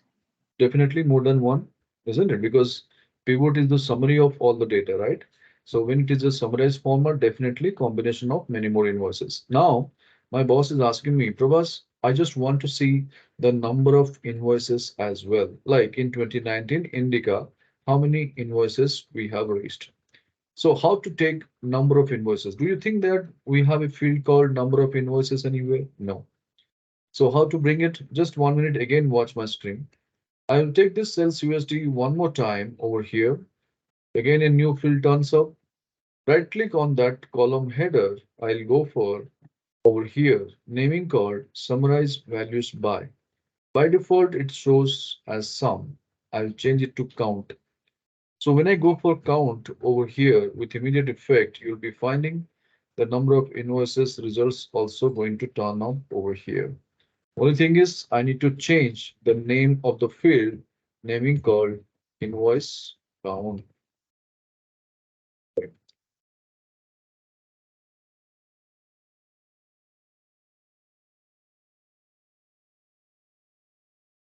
So this is how we got another column ready, people, in pivot itself. So what we did, let's go for that. So first we have taken sales USD over here. Then we have gone for the column to right click. Then we have gone for summarize values by, and we have selected the option called count.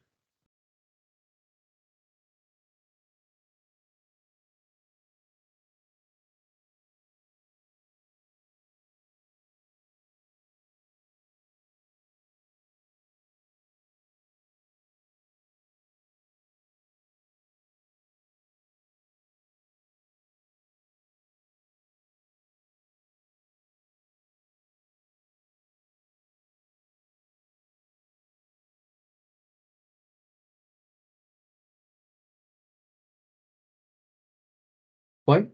Is it working? Kindly confirm.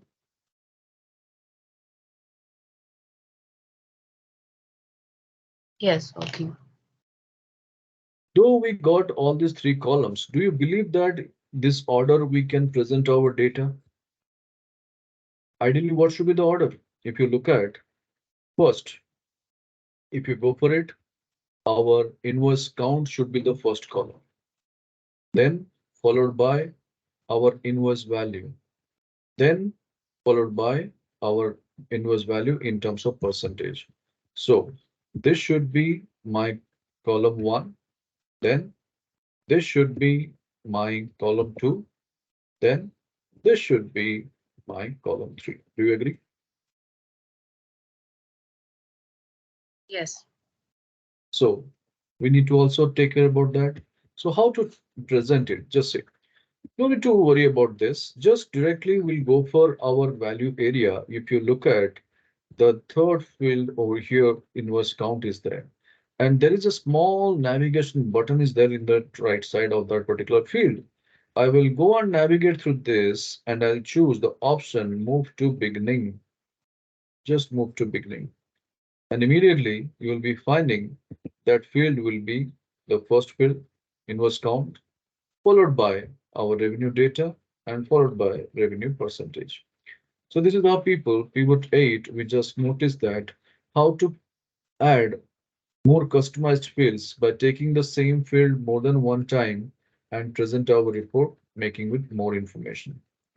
So save all your files, kindly confirm all these things are working up to this. Everyone is clear. Any question, feel free to ask.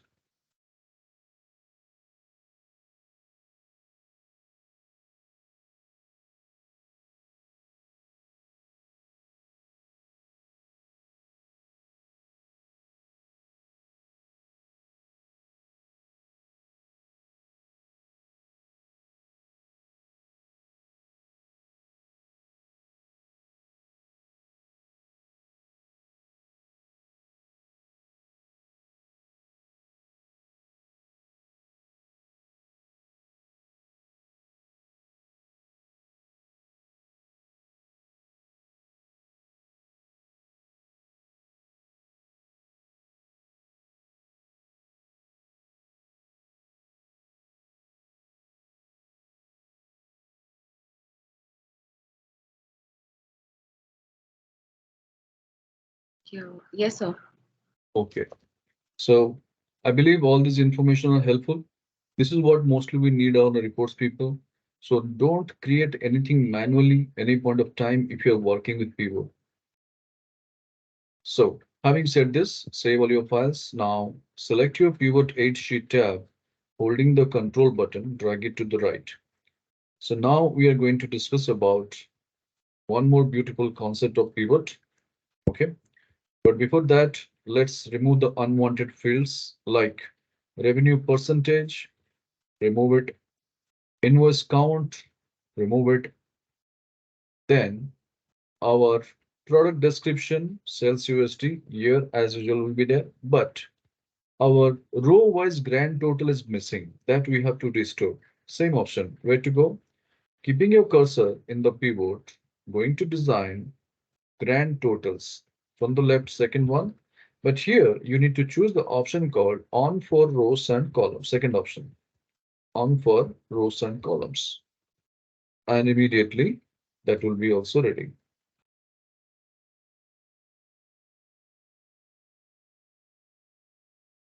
Okay. So kindly save all your files. With this, we'll go for a short break and you can have a brisk or cup of tea or coffee. Come back soon. We'll discuss the rest. So I'm just declaring in my system it is 356.410. Again, we'll be catching up.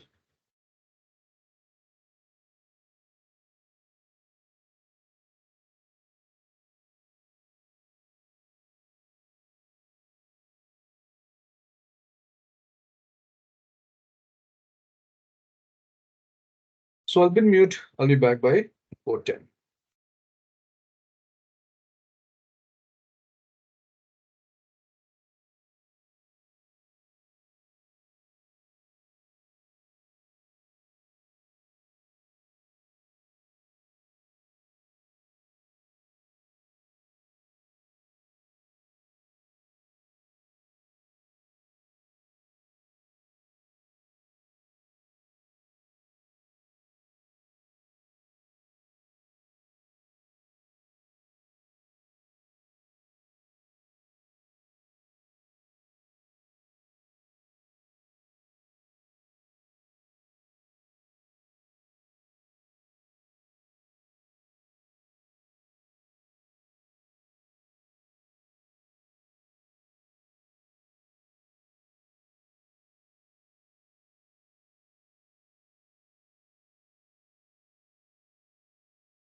I believe it is back. Nikita, confirm करेंगे Yes, please. yes. Okay, great. So now we are going to discuss a beautiful concept again of our pivot table naming called dashboard. So this terminology is not a kind of alien terms for you. You would have heard of that quite long, I mean, in your corporates while working also. So basically, dashboard or one page or report nowadays it's become very trendy or popular in the corporate world. And whenever you take multiple files or bunch of files and try to present your story, nobody is interested seeing that. So in turn, people demand, why don't you make a precise report? Why don't you make a one-pager report? Why don't you make just one-pager summary? This is how people react, isn't it? Now, there are various different types of dashboards we have seen or we have experienced or people used to design also. Now, what are the common factors you find in the dashboards is there will be a drop down which will be giving a privilege to select any of the variables from the drop down, right? Then,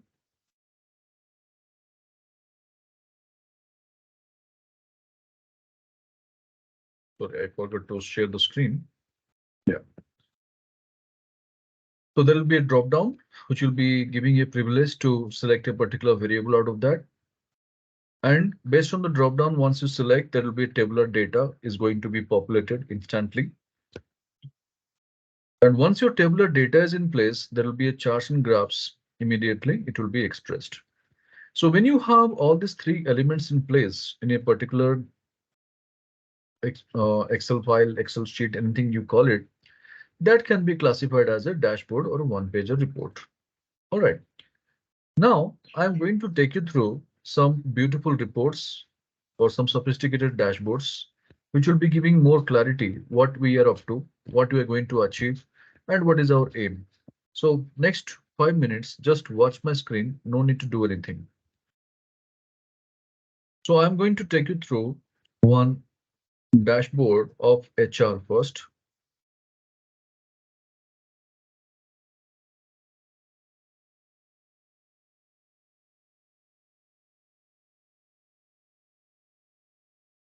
See, this is a beautiful dashboard or sophisticated dashboard of one of our client.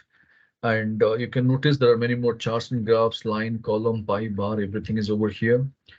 And if you look at one box is containing all the department names. Another box, all the city names where the office is available. Last 9 years data we have taken to analyze this. And the entire list of employee names is also available in one box. Now, if you look at how this report works, now suppose say you ask me, Prabhas, I just want to see during the last 10 years or 9 years, what is the headcount trend of HR department? So if I go and select HR from this box, this chart is going to change. Just see, I will select HR and this is going to reflect over here. So see, I'll select HR and is this changing? Yes, immediately, instantly. Now, if you ask me in human resource department in Los Angeles city, what is the headcount trend? So I'll select Los Angeles from here. HR is already selected, but I'll select Los Angeles and this chart was going to change. See, is it changing? Yes. Now, if I want to know in human resource department, Los Angeles city, during the year 2006, what was the salary breakup? So this is going to change. And based on that, this chart and this chart is also going to change. Just see, human resource, Los Angeles, 2006. Immediately it is changing. So this is called a sophisticated dashboard. People, everything is happening in one interface on a click of button. And this to prepare something like this, it needs time, but it's a one-time investment. It's not like something overnight, put the formula and get the answer. You have to spend time. But to create something like this, you need to have the 10 years data to play around. So once you have the 10 years data, you can turn out something like this. And how to turn out like this? 90% calculations is all about pivot table calculation. So whatever we have started doing since afternoon so far, entire thing is being used over here. And one more sheet you could notice we have over here is just to update the records on timely basis. If at all any new employee joins, I need to add that record. Anybody is leaving the organization, I need to remove that record. Any new department we have introduced, that department name we need to add it. Any new location we have got our office open, that also I need to add it. Any new year data I need to upload, that data I need to add it. So this is only I need to keep updating the records periodically whenever there is a change. This is the backend action I need to do. And in the front end, always this is ready. Trust me, nowadays, this kind of work, the companies, they outsource it. They hire the consultant, they get actually get it done by them and they pay them hefty amount. And on an average, for a particular dashboard like this, they spend around roughly 25 to 30,000. It's a huge money, definitely, no doubt. But think about it, not like this at least. 50% of this work, if you're able to do it, that will be a great achievement. That will be asset for the company.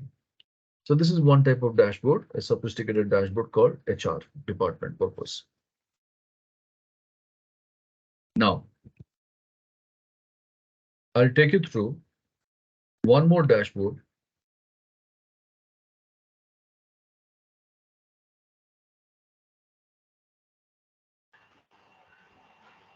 So I'll take you through one sales dashboard.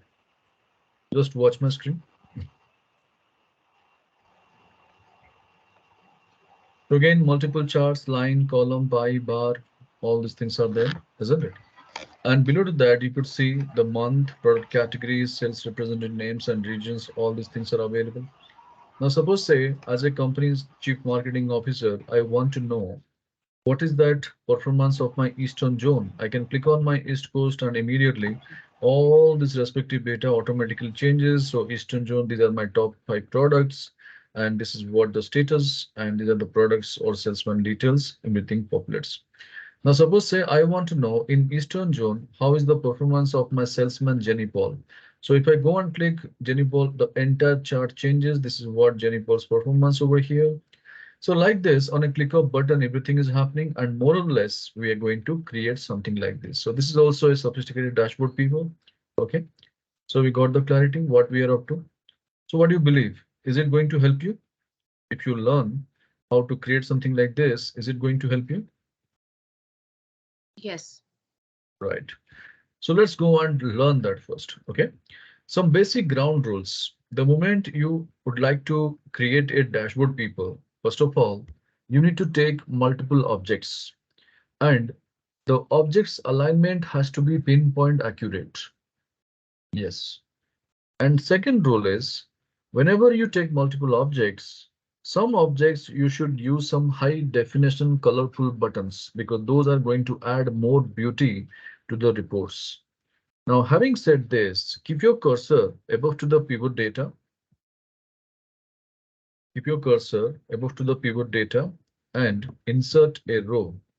How to insert a row? Alt I R, one by one, I for insert, R for rows.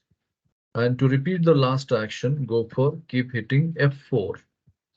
So when you keep hitting F4, automatically you could see it will keep creating or inserting rows for you. So just 10 to 15 blank rows you have to create or insert above to the pivot table data.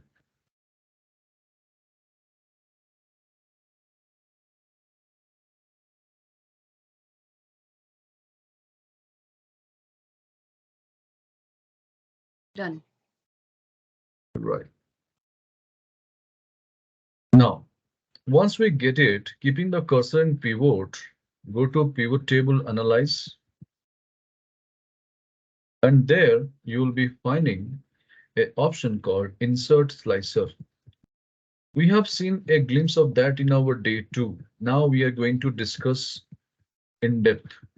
So just select this insert slicer.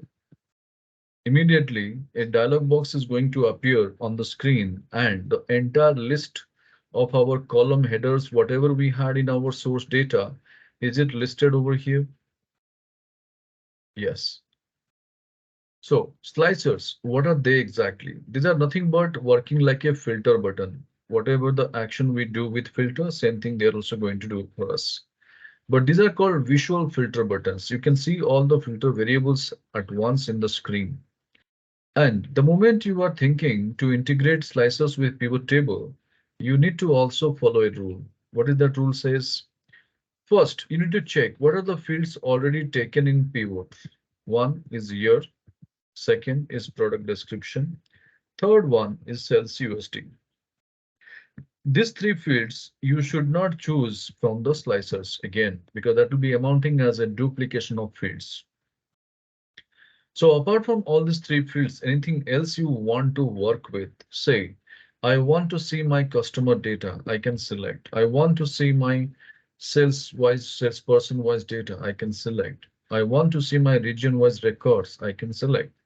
I want to see my month wise records, I can select. Now, if necessary, if you want to see different product types also, you can select that.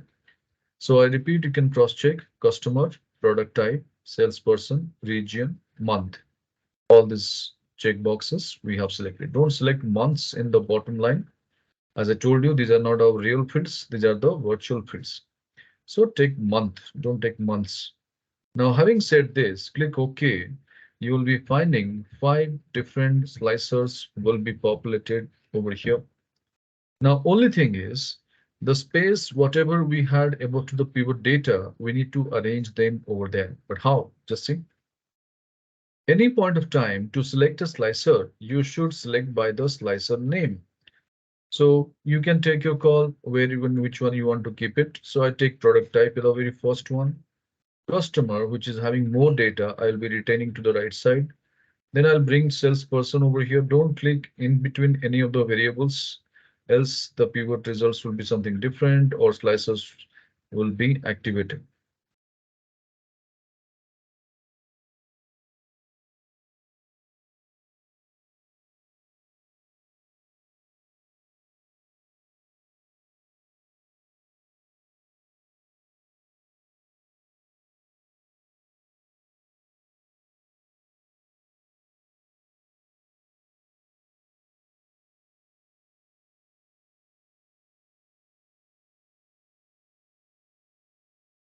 So once it is ready, do let me know.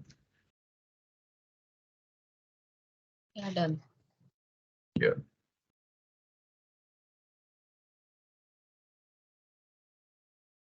Now, once we have done with this, though we have got the slicers people, but the slicers look and feel is not so great. So we need to do some cosmetics works or we need to beautify the slicers. But how? Just see. Whenever you select a slicer tab will be activated on the ribbon. And there will be an option over here called slicer styles. Many more styles are also available. You can go for more style. It opens with two broad categories, naming light or dark. So here we should go for dark one. The reason is we need the high definition colorful buttons. So you can select one slicer, one dark color, again select one mode, one dark color. So you can choose individually different dark colors over here.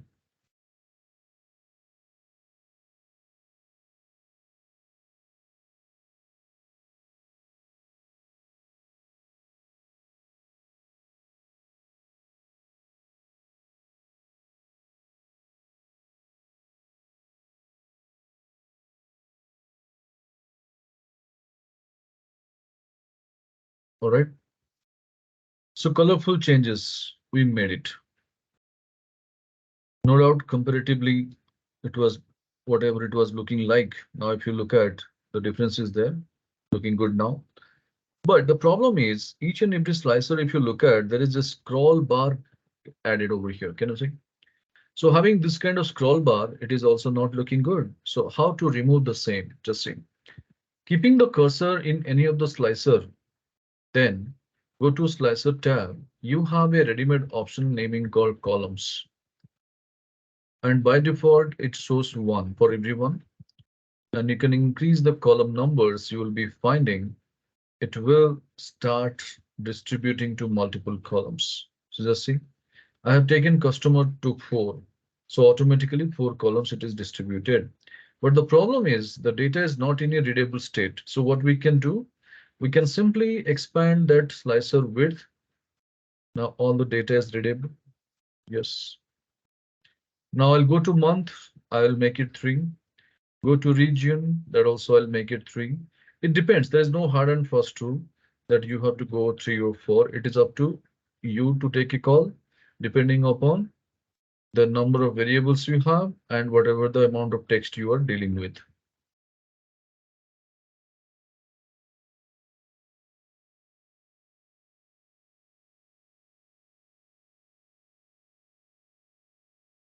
So we got the slicers, we have changed the colors, we have just distributed into multiple columns.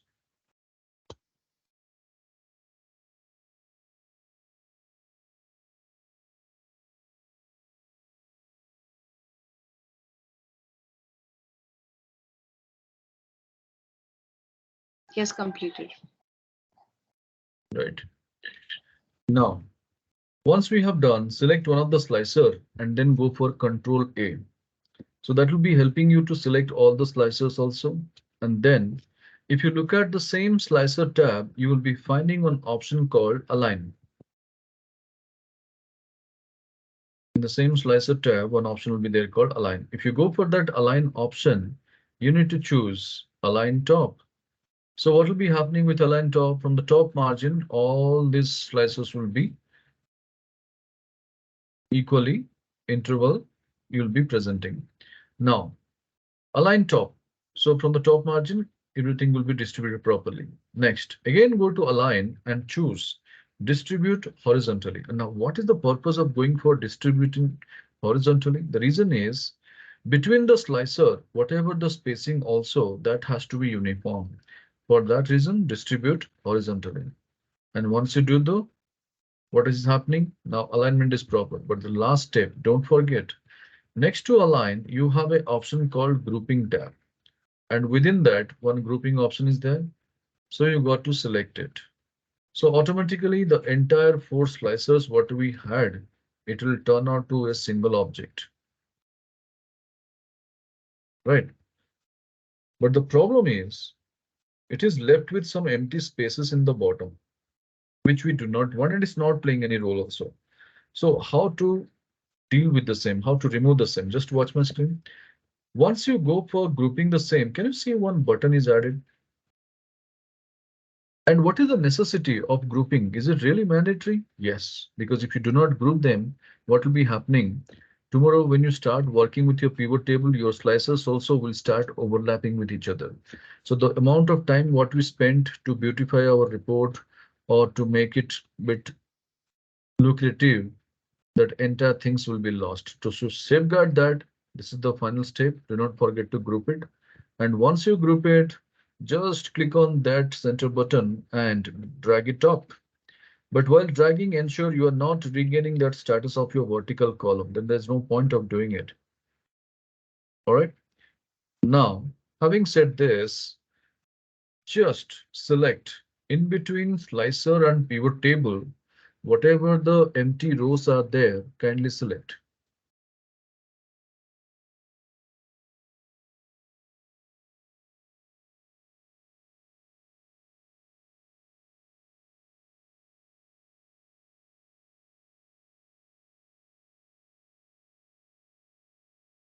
Then delete them, delete the rows.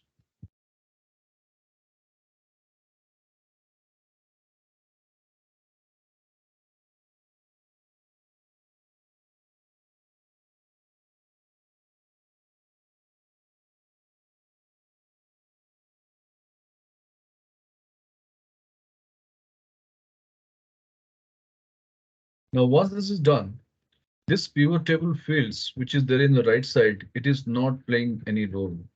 So you can remove that.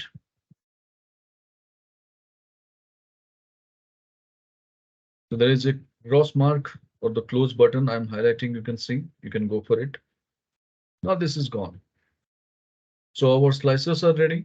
Pivot table is ready. No doubt about it. Is it done up to this level? Can you please confirm both? Yes. Right. Nikita, status, please. Yes, sir. Okay. Now, once this is done over here, one more element we need is the graphical presentation of our data. So keeping the cursor in the pivot, go to our pivot table, analyze. You can see one pivot chart, one option is there.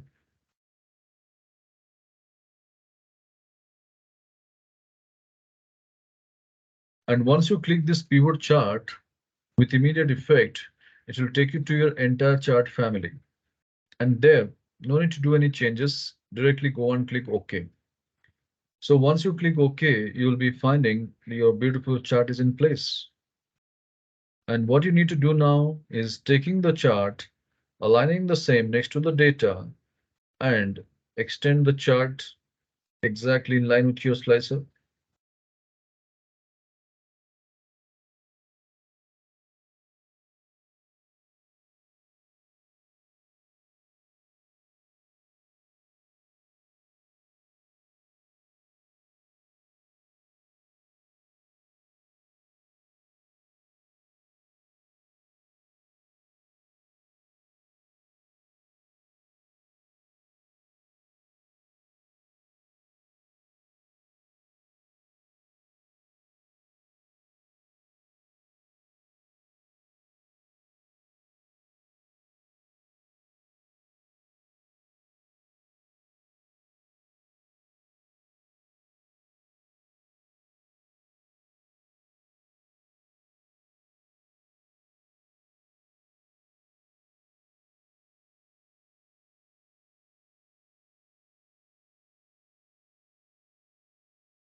All right. So now, once you have the chart in place, can you see the beauty of our pivot chart? You will be getting some ready-made filter buttons in the place. I'm highlighting, you can see. You will never find such kind of filter buttons in your normal course of chart action. It is exclusively available only in pivot table case. So going forward, whenever you see a chart contain some kind of filter buttons, it's a simple message for you. Those filters buttons are added from the pivot table only. Maybe the pivot table data may be in a different sheet or your chart would be in a different sheet, would be the case, you never know. But this is created out of pivot table. Now, once you have the chart in place, select your chart over here and go to the design tab. In this design tab, you will be finding there are many more styles are available. And when you go to the more button, you have to take the last one. Now, why the last one? There are so many styles are there because we have compared and we found that the last style will be far better option to be giving you some kind of shadow impact, glossy impact. So you can choose that. Now, once it is ready, inside the chart area, some unwanted grid lines are also there. That doesn't look good. So how to remove the same? To remove the same, select your chart. There is a plus symbol over here in the right or left side of the space, depending. And the moment you click that over there, you'll be finding a checkbox appears naming called grid lines also there available. You can deactivate that and click the plus symbol. So now the chart area will be neat and clean. Save your files.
Clear, Shiva?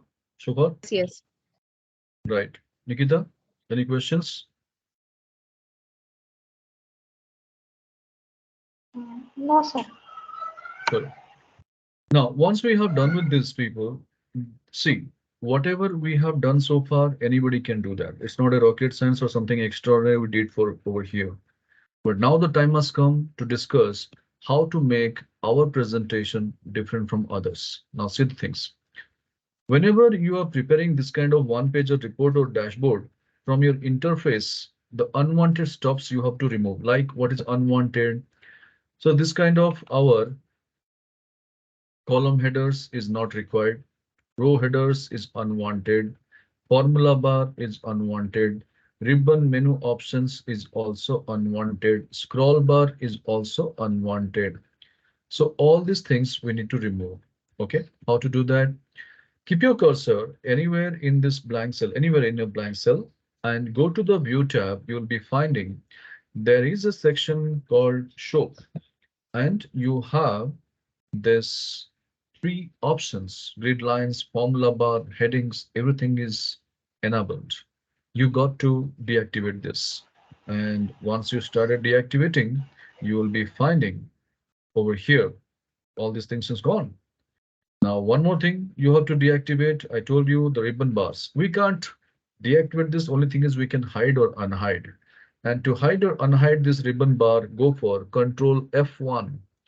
So Control F1 is the toggle key to activate or deactivate or to hide or unhide this ribbon bar options. Right? I believe you got that.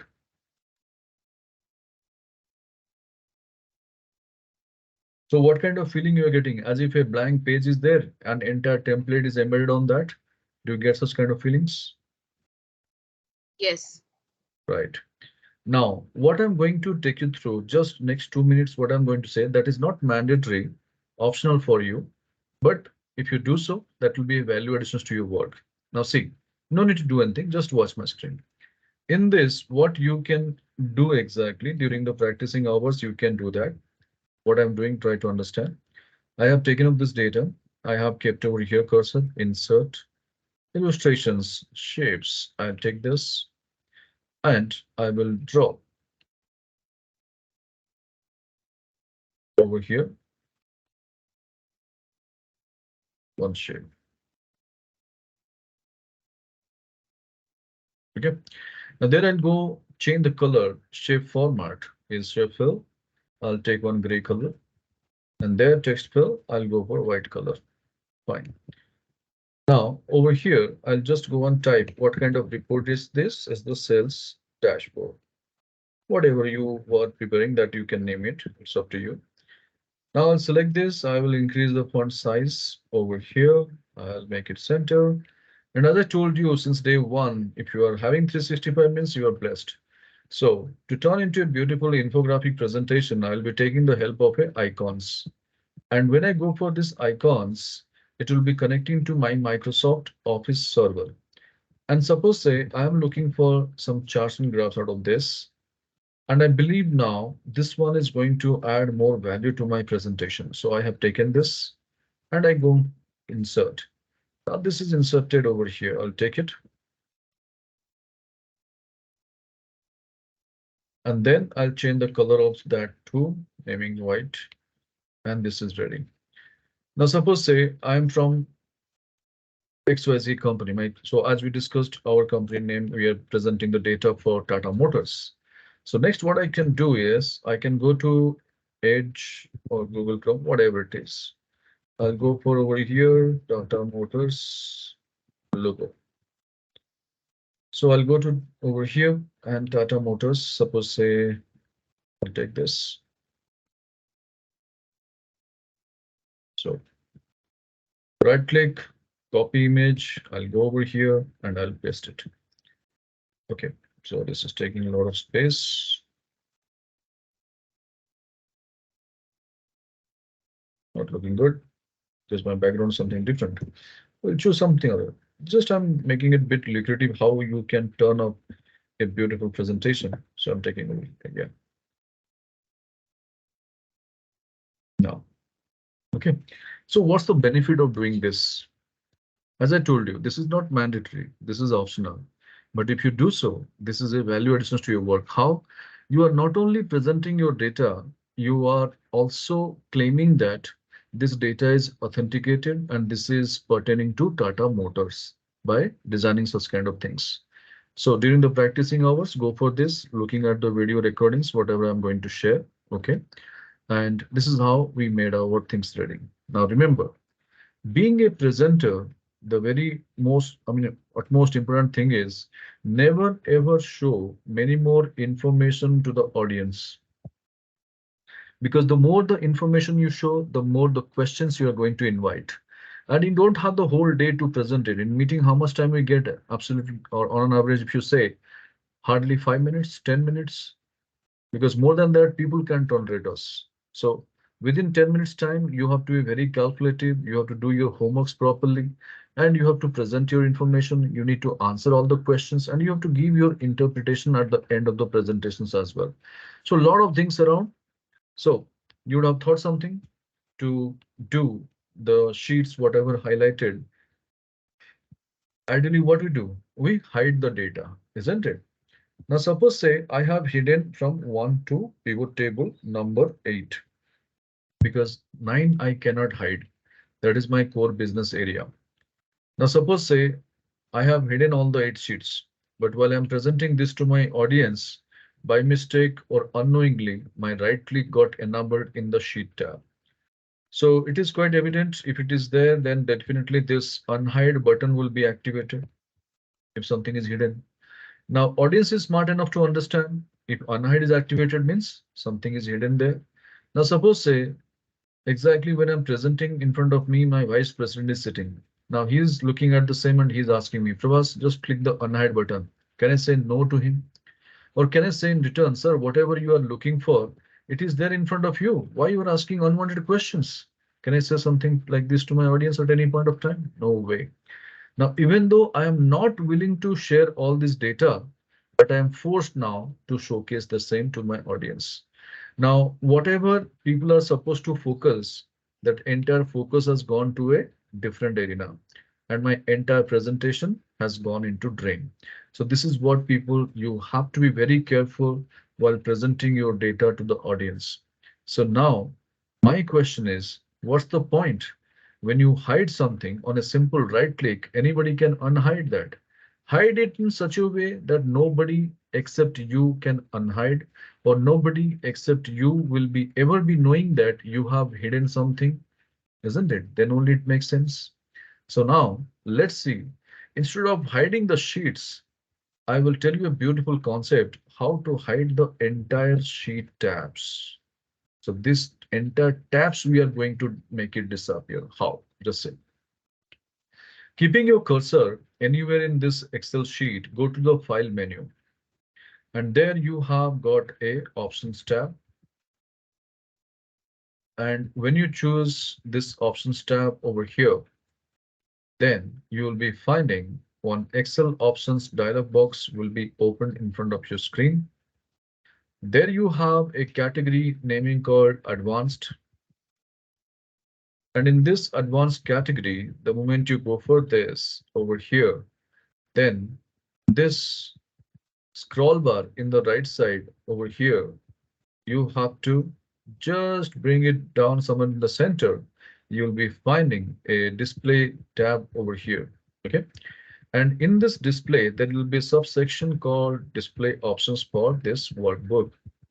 And when you go for this display options for this workbook, there is a tab called show sheet tabs. And this option by default, it will be always on. So you have to deactivate this. That's it. And once you deactivate it, click OK and see the beauty. The entire sheet tabs, whatever we had, does it disappear? Yes. Now just tell me, anybody will be able to be knowing, except this one sheet, anything else you have, nobody can ever establish that fact. Trust me. So what we are going to show people will was that no unwanted questions. So this is how you should control your interface, people. Hope it is working. All of you able to do that. Shifa, Nikita.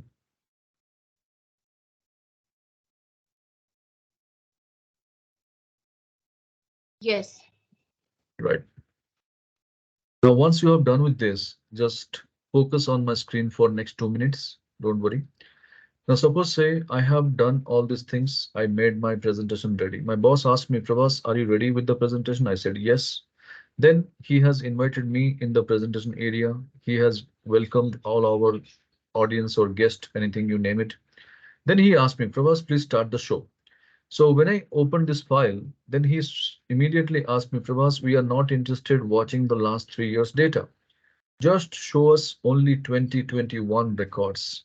So I'll go to my year filter and there I'll choose 2021.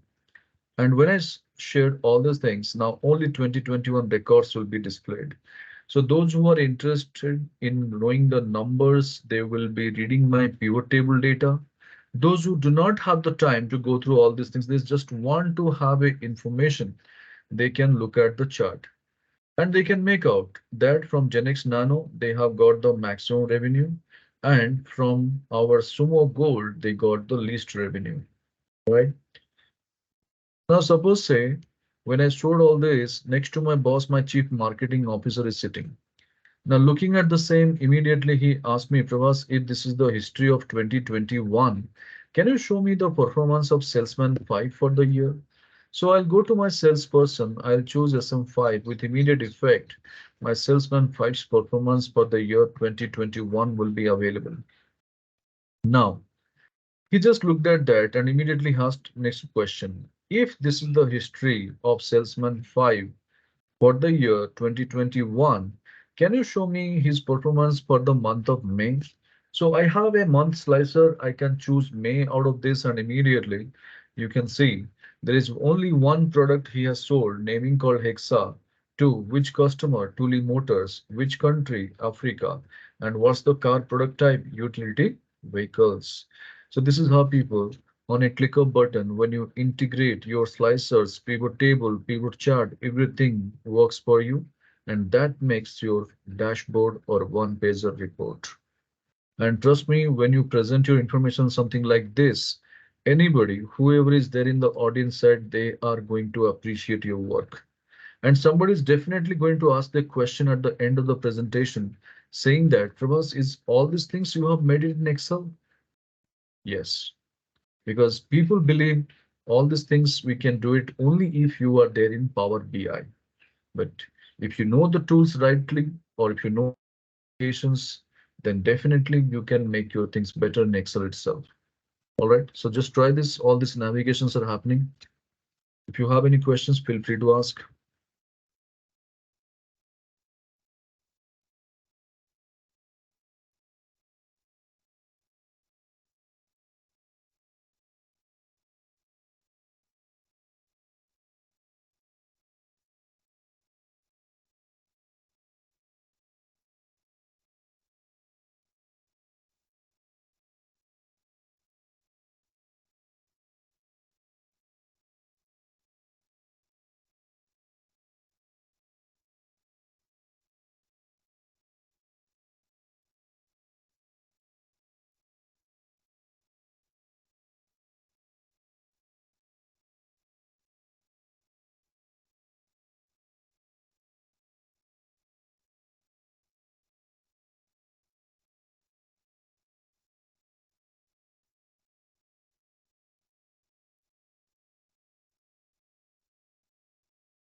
So is it working? All of you able to, I mean, you both able to work with the slicers?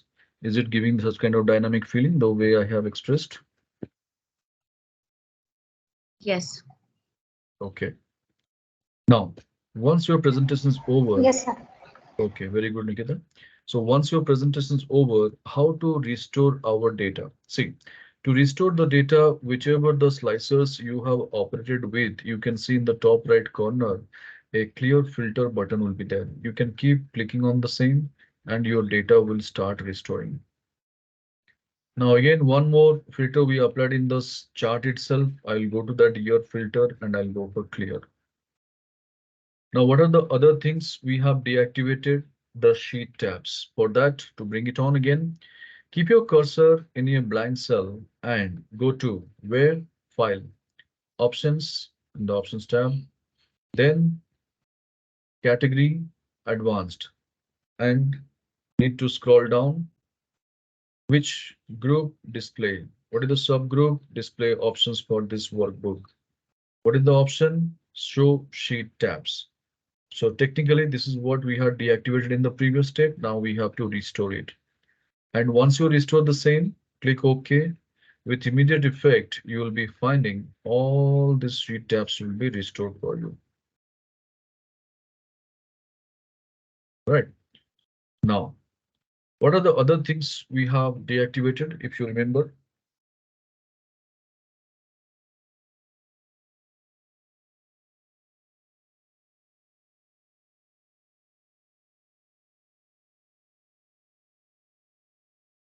grid lines, column headers, row headers, formula bar, then ribbon bar, all these things are pending, isn't it? So keeping your cursor in a blank cell, going to the view tab, again, go to the same show option. All these three checkboxes will be shown and these checkboxes are not on. You have to activate them. So going to view again, grid lines, formula bar, headings.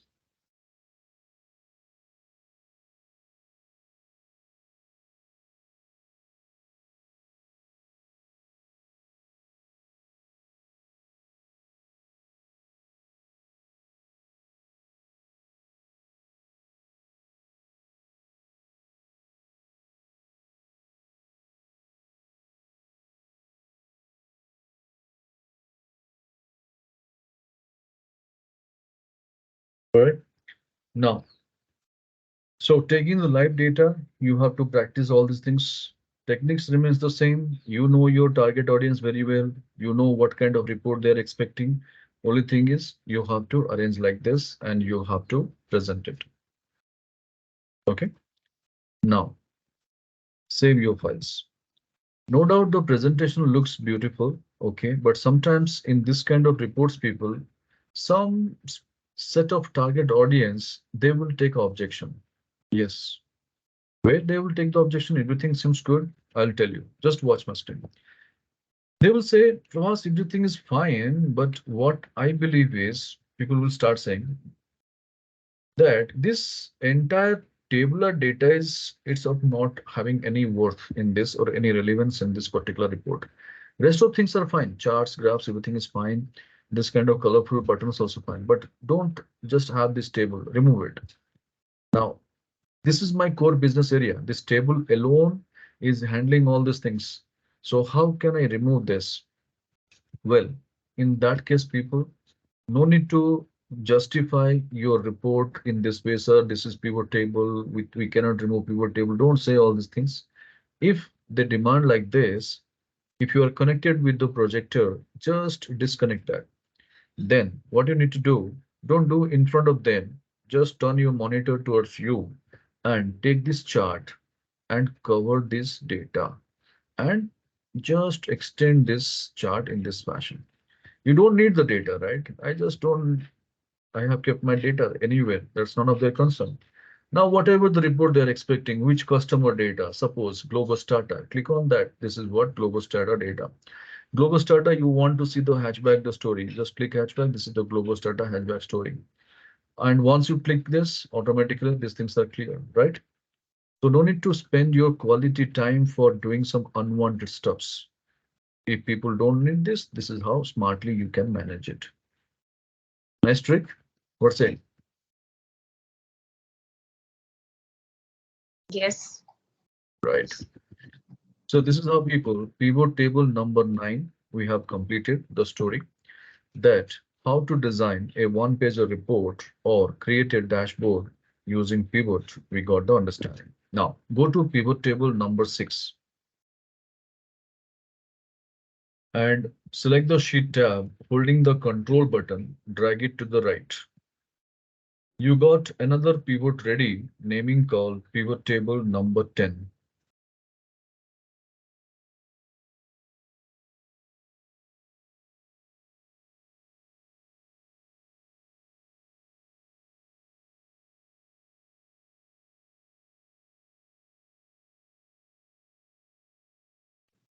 Yes, done.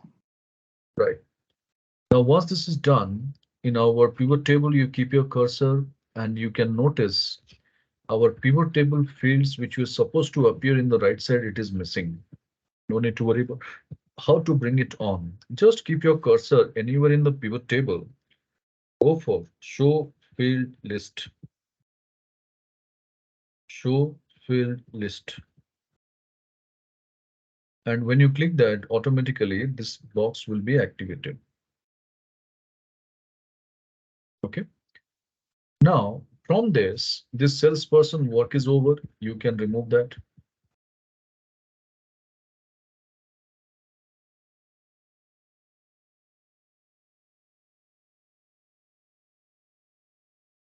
Now let's discuss something. Since afternoon so far, if you look at what we have made, one Excel sheet, one pivot table, we have made the story. So each and every Excel worksheet, a unique pivot table we have designed.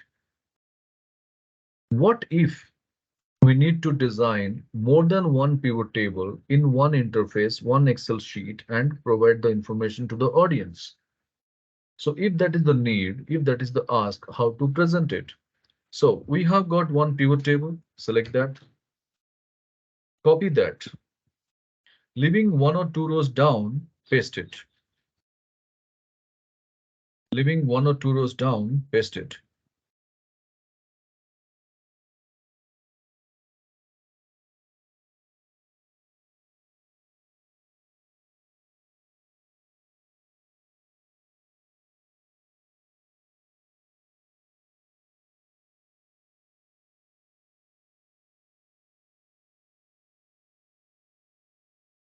Now, we got two pivot tables. What's your belief system says? Is it two different pivot table or is it the same? Cycle बाहर निकालो. Two. हाँ. Two pivot Okay. table. Yes or no? See, it is two different pivot table or is it the same? I asked. So it is two pivot table, no doubt. But is it the same or it's different? Same. Same. Okay. The fact is, it is both. It is same by information. It is different by nature. How it is different by nature? If you remember, the moment we worked with our first pivot table, I told you something. Each and every pivot table, they have their own unique name. And let's go and explore that. If you keep your cursor in the first pivot table and right click upon that, you will be finding an option called pivot table options.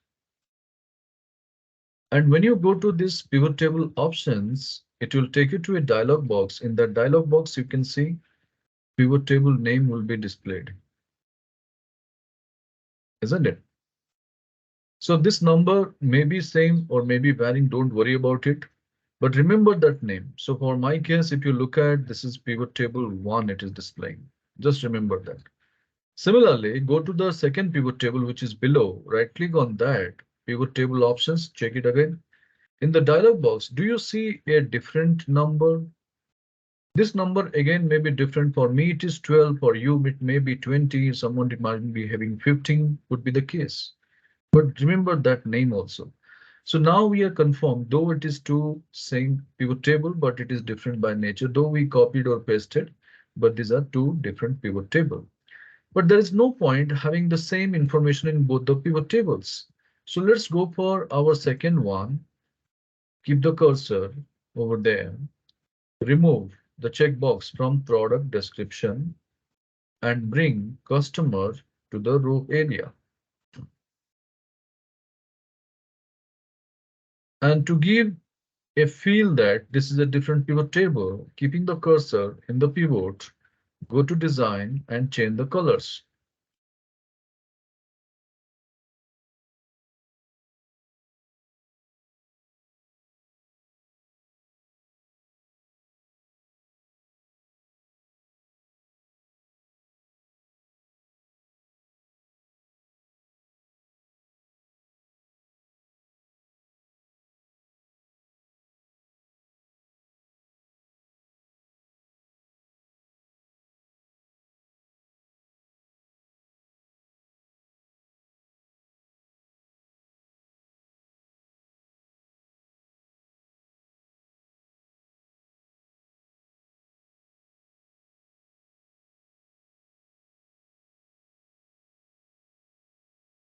All right.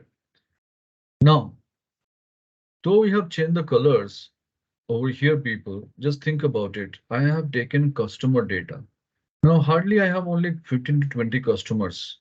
But if you take a real-time data, do you believe that a organization has a restrictions with regard to the customer numbers that Tata Motors is going to work only with 20 customers? Is there such kind of limitations? No.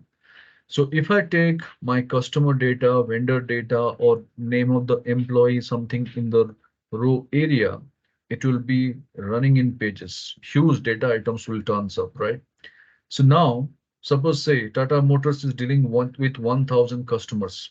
Now 1,000 records will be appearing in 1,000 line item. But how to present it, the entire information, because it's a huge data. So technical that not possible, but it is also really not needed. That also we need to think about what audience is looking at. Do you think that audience has an interest to see your 1,000 customers data? No. What they are interested in watching top 5 customers, top 10 customers, bottom 5 vendors, or bottom 10 vendors. This is how people are interested to see. So what people are expecting, that alone we should present. How? Just see, there is a name customer over here. Okay, the filter button is also there. Go to that filter button and you will be finding there's an option called value filters. And in this value filter over here, people, if you look at, there is an option called top 10. Now go to that top 10 over here. If you click it, it will take you to a dialog box, something like this, where 10 is there. That alone, you remove it and make it 5. And the moment you hit and click OK, you will be finding your top 5 customers details alone will be there over here. Okay. Similarly, we'll go for our product description. There is also a column header is there. We'll go for value filter top 10. Instead, I'll go for top 5 products. So this is how we got to pivot table ready. So one, top 5 products based on last 3 years revenue data.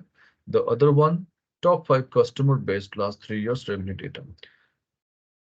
All right, kindly confirm once it is ready.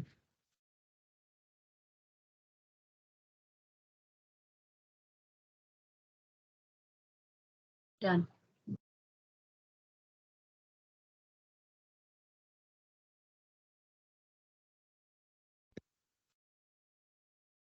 Now, Yes, sir. between the two pivot table, whatever the data items or the row items is there, just leave one row item from the top, one row item from the bottom, and rest of the rows kindly select and delete.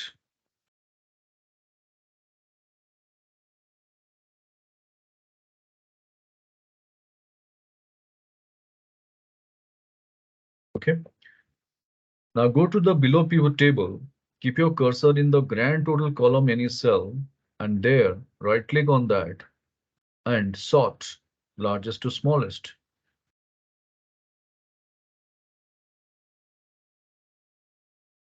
So you have turned up with a beautiful story, no doubt. But the problem is in this kind of pivot table, people, what you will be facing the trouble each and every time you have to keep working with your formatting part.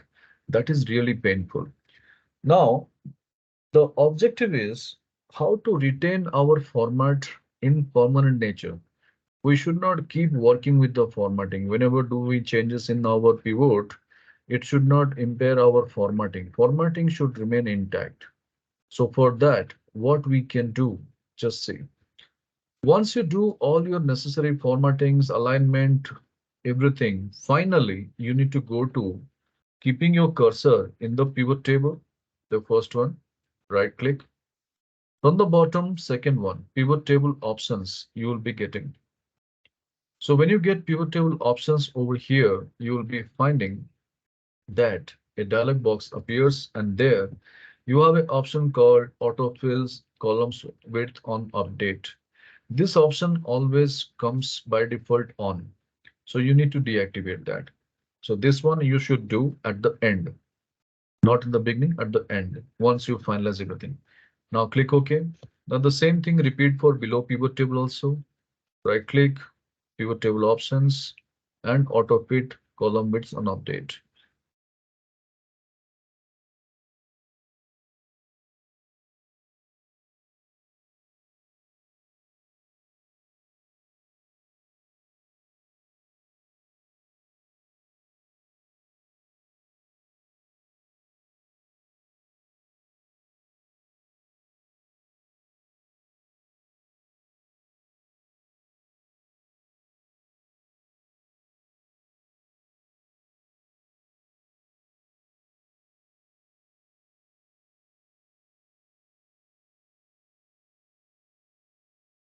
Now, once we have done with this pivot table fields is no more playing a role. This one we can deactivate.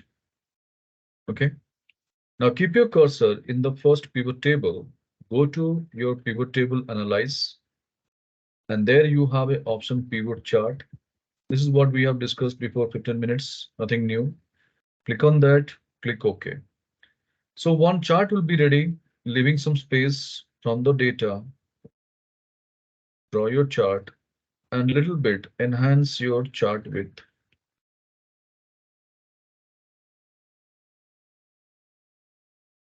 Similarly, repeat for the below data also.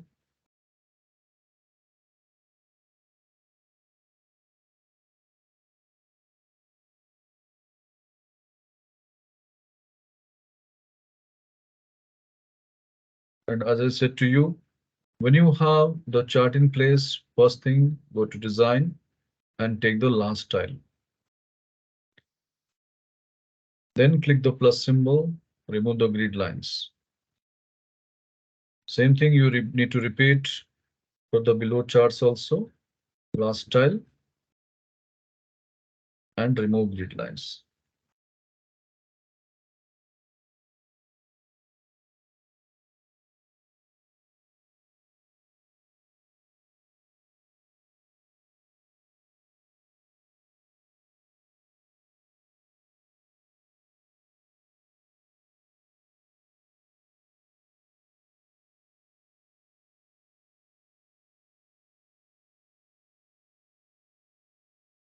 Once it is ready, do let me know.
Yes, done. Okay, Nikita.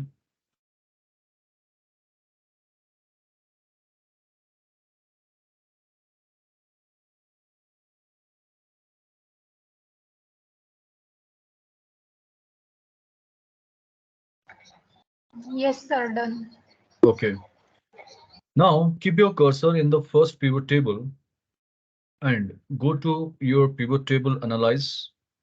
You have an option called insert slicer. In the previous sheet also we saw that. We'll go for that again.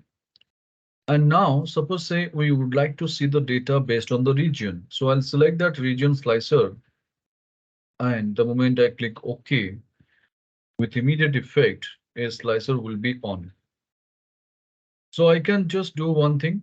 I can rearrange the window of that slicer. And if necessary, I can do all my necessary formattings if it is needed, right? Like going to slicer, I can change the colors, all these things we saw.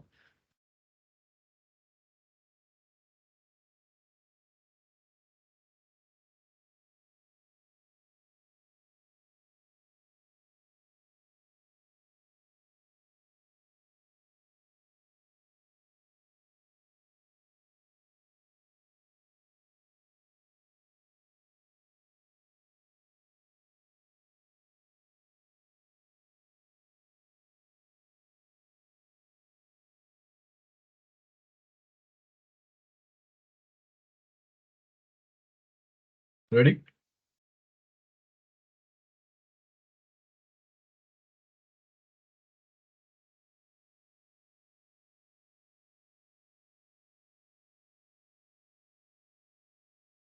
Yes. Now, just 1 minute, watch my screen, okay? Now, the moment, suppose say I would like to see the data of Argentina. So I'll go and click. Now, which pivot table is getting impact? Only the first one, isn't it? Yes. So what's the point of presenting our data when I'm presenting something the below pivot table, below pivot chart is completely become idle. It is no information. It is just presenting along with the click of button. Then what is the point of presenting over here? So now the question is how to make it dynamic, how to make more or less like a BI model. Just see, same slicer where the slicer name is there, you can select and right click on that. There's an option called report connections. Report connections. And the moment you click that, it will take you to a dialog box having all the list of pivot tables, whatever we had designed in that workbook, it will be enlisted over here. And which is technically connected, or which pivot table is connected to that slicer, that pivot table checkbox alone is on. And whatever the below pivot table, we remember the name. For my case, it is pivot table number 12. It is not selected, so I need to only select that checkbox. This is the only thing we need to do. And once I click OK with immediate effect, now see the result. If I'm looking for data for UK, I will click UK. This is my UK data.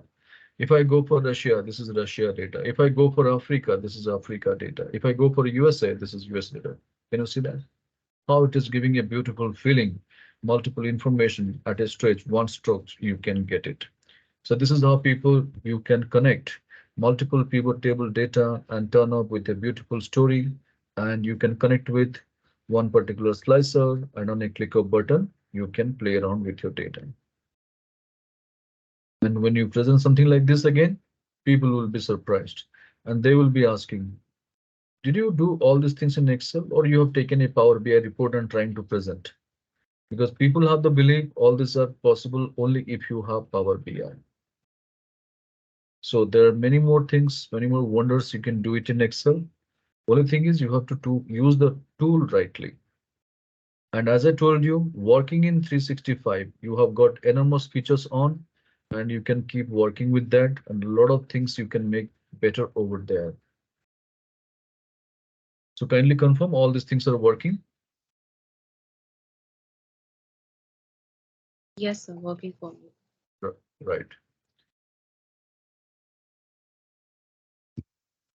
Now, I'll tell you one thing over here. Now, this is what all these things we are presenting in Excel, right?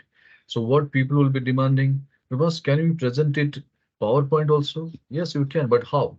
See, this charts, whatever it is there, suppose I have made a group of that. I'll select the entire group. I will copy it.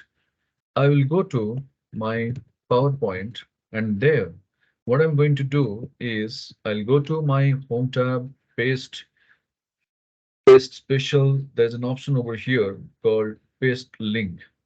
That option is missing because my data is group over here. Now suppose say I will select only one chart. Just say I am selecting only one chart. I will copy that. Control C. I'll go over here, home, paste, paste special. Now I'll get a paste link option. Okay. So grouped object, you cannot take it further and paste as a link. Individually, you can do that. So this is one of my chart. Okay. I presented over here. Now, one more chart. Again, I'll select over here. I will copy that. I'll come back over here, home, paste, paste special, and paste link. Okay. So one more chart I have presented, right?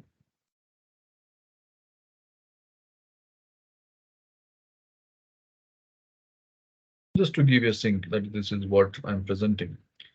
Now these two things I would like to suppose say make it center. So I can go for my central alignment, align center.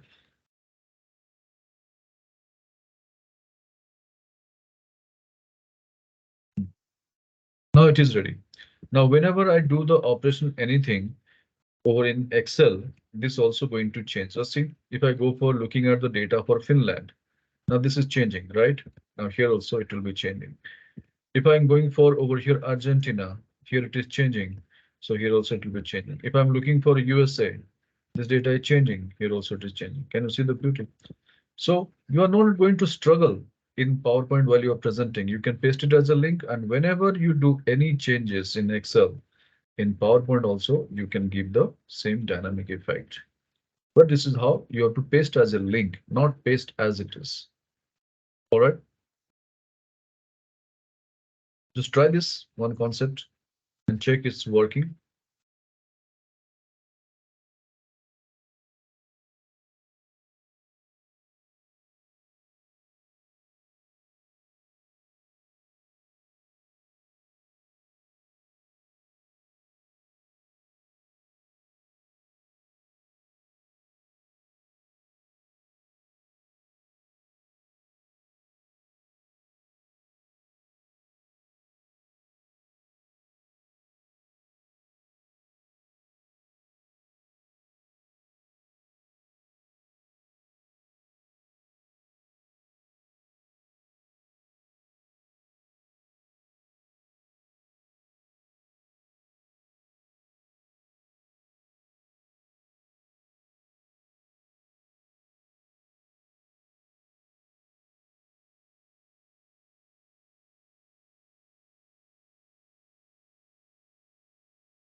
All right, so is it working?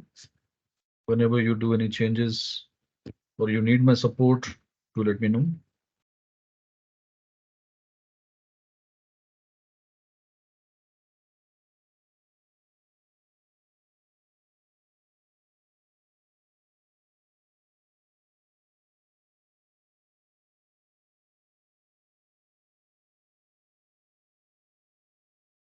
Hope it was informative, whatever we discussed so far.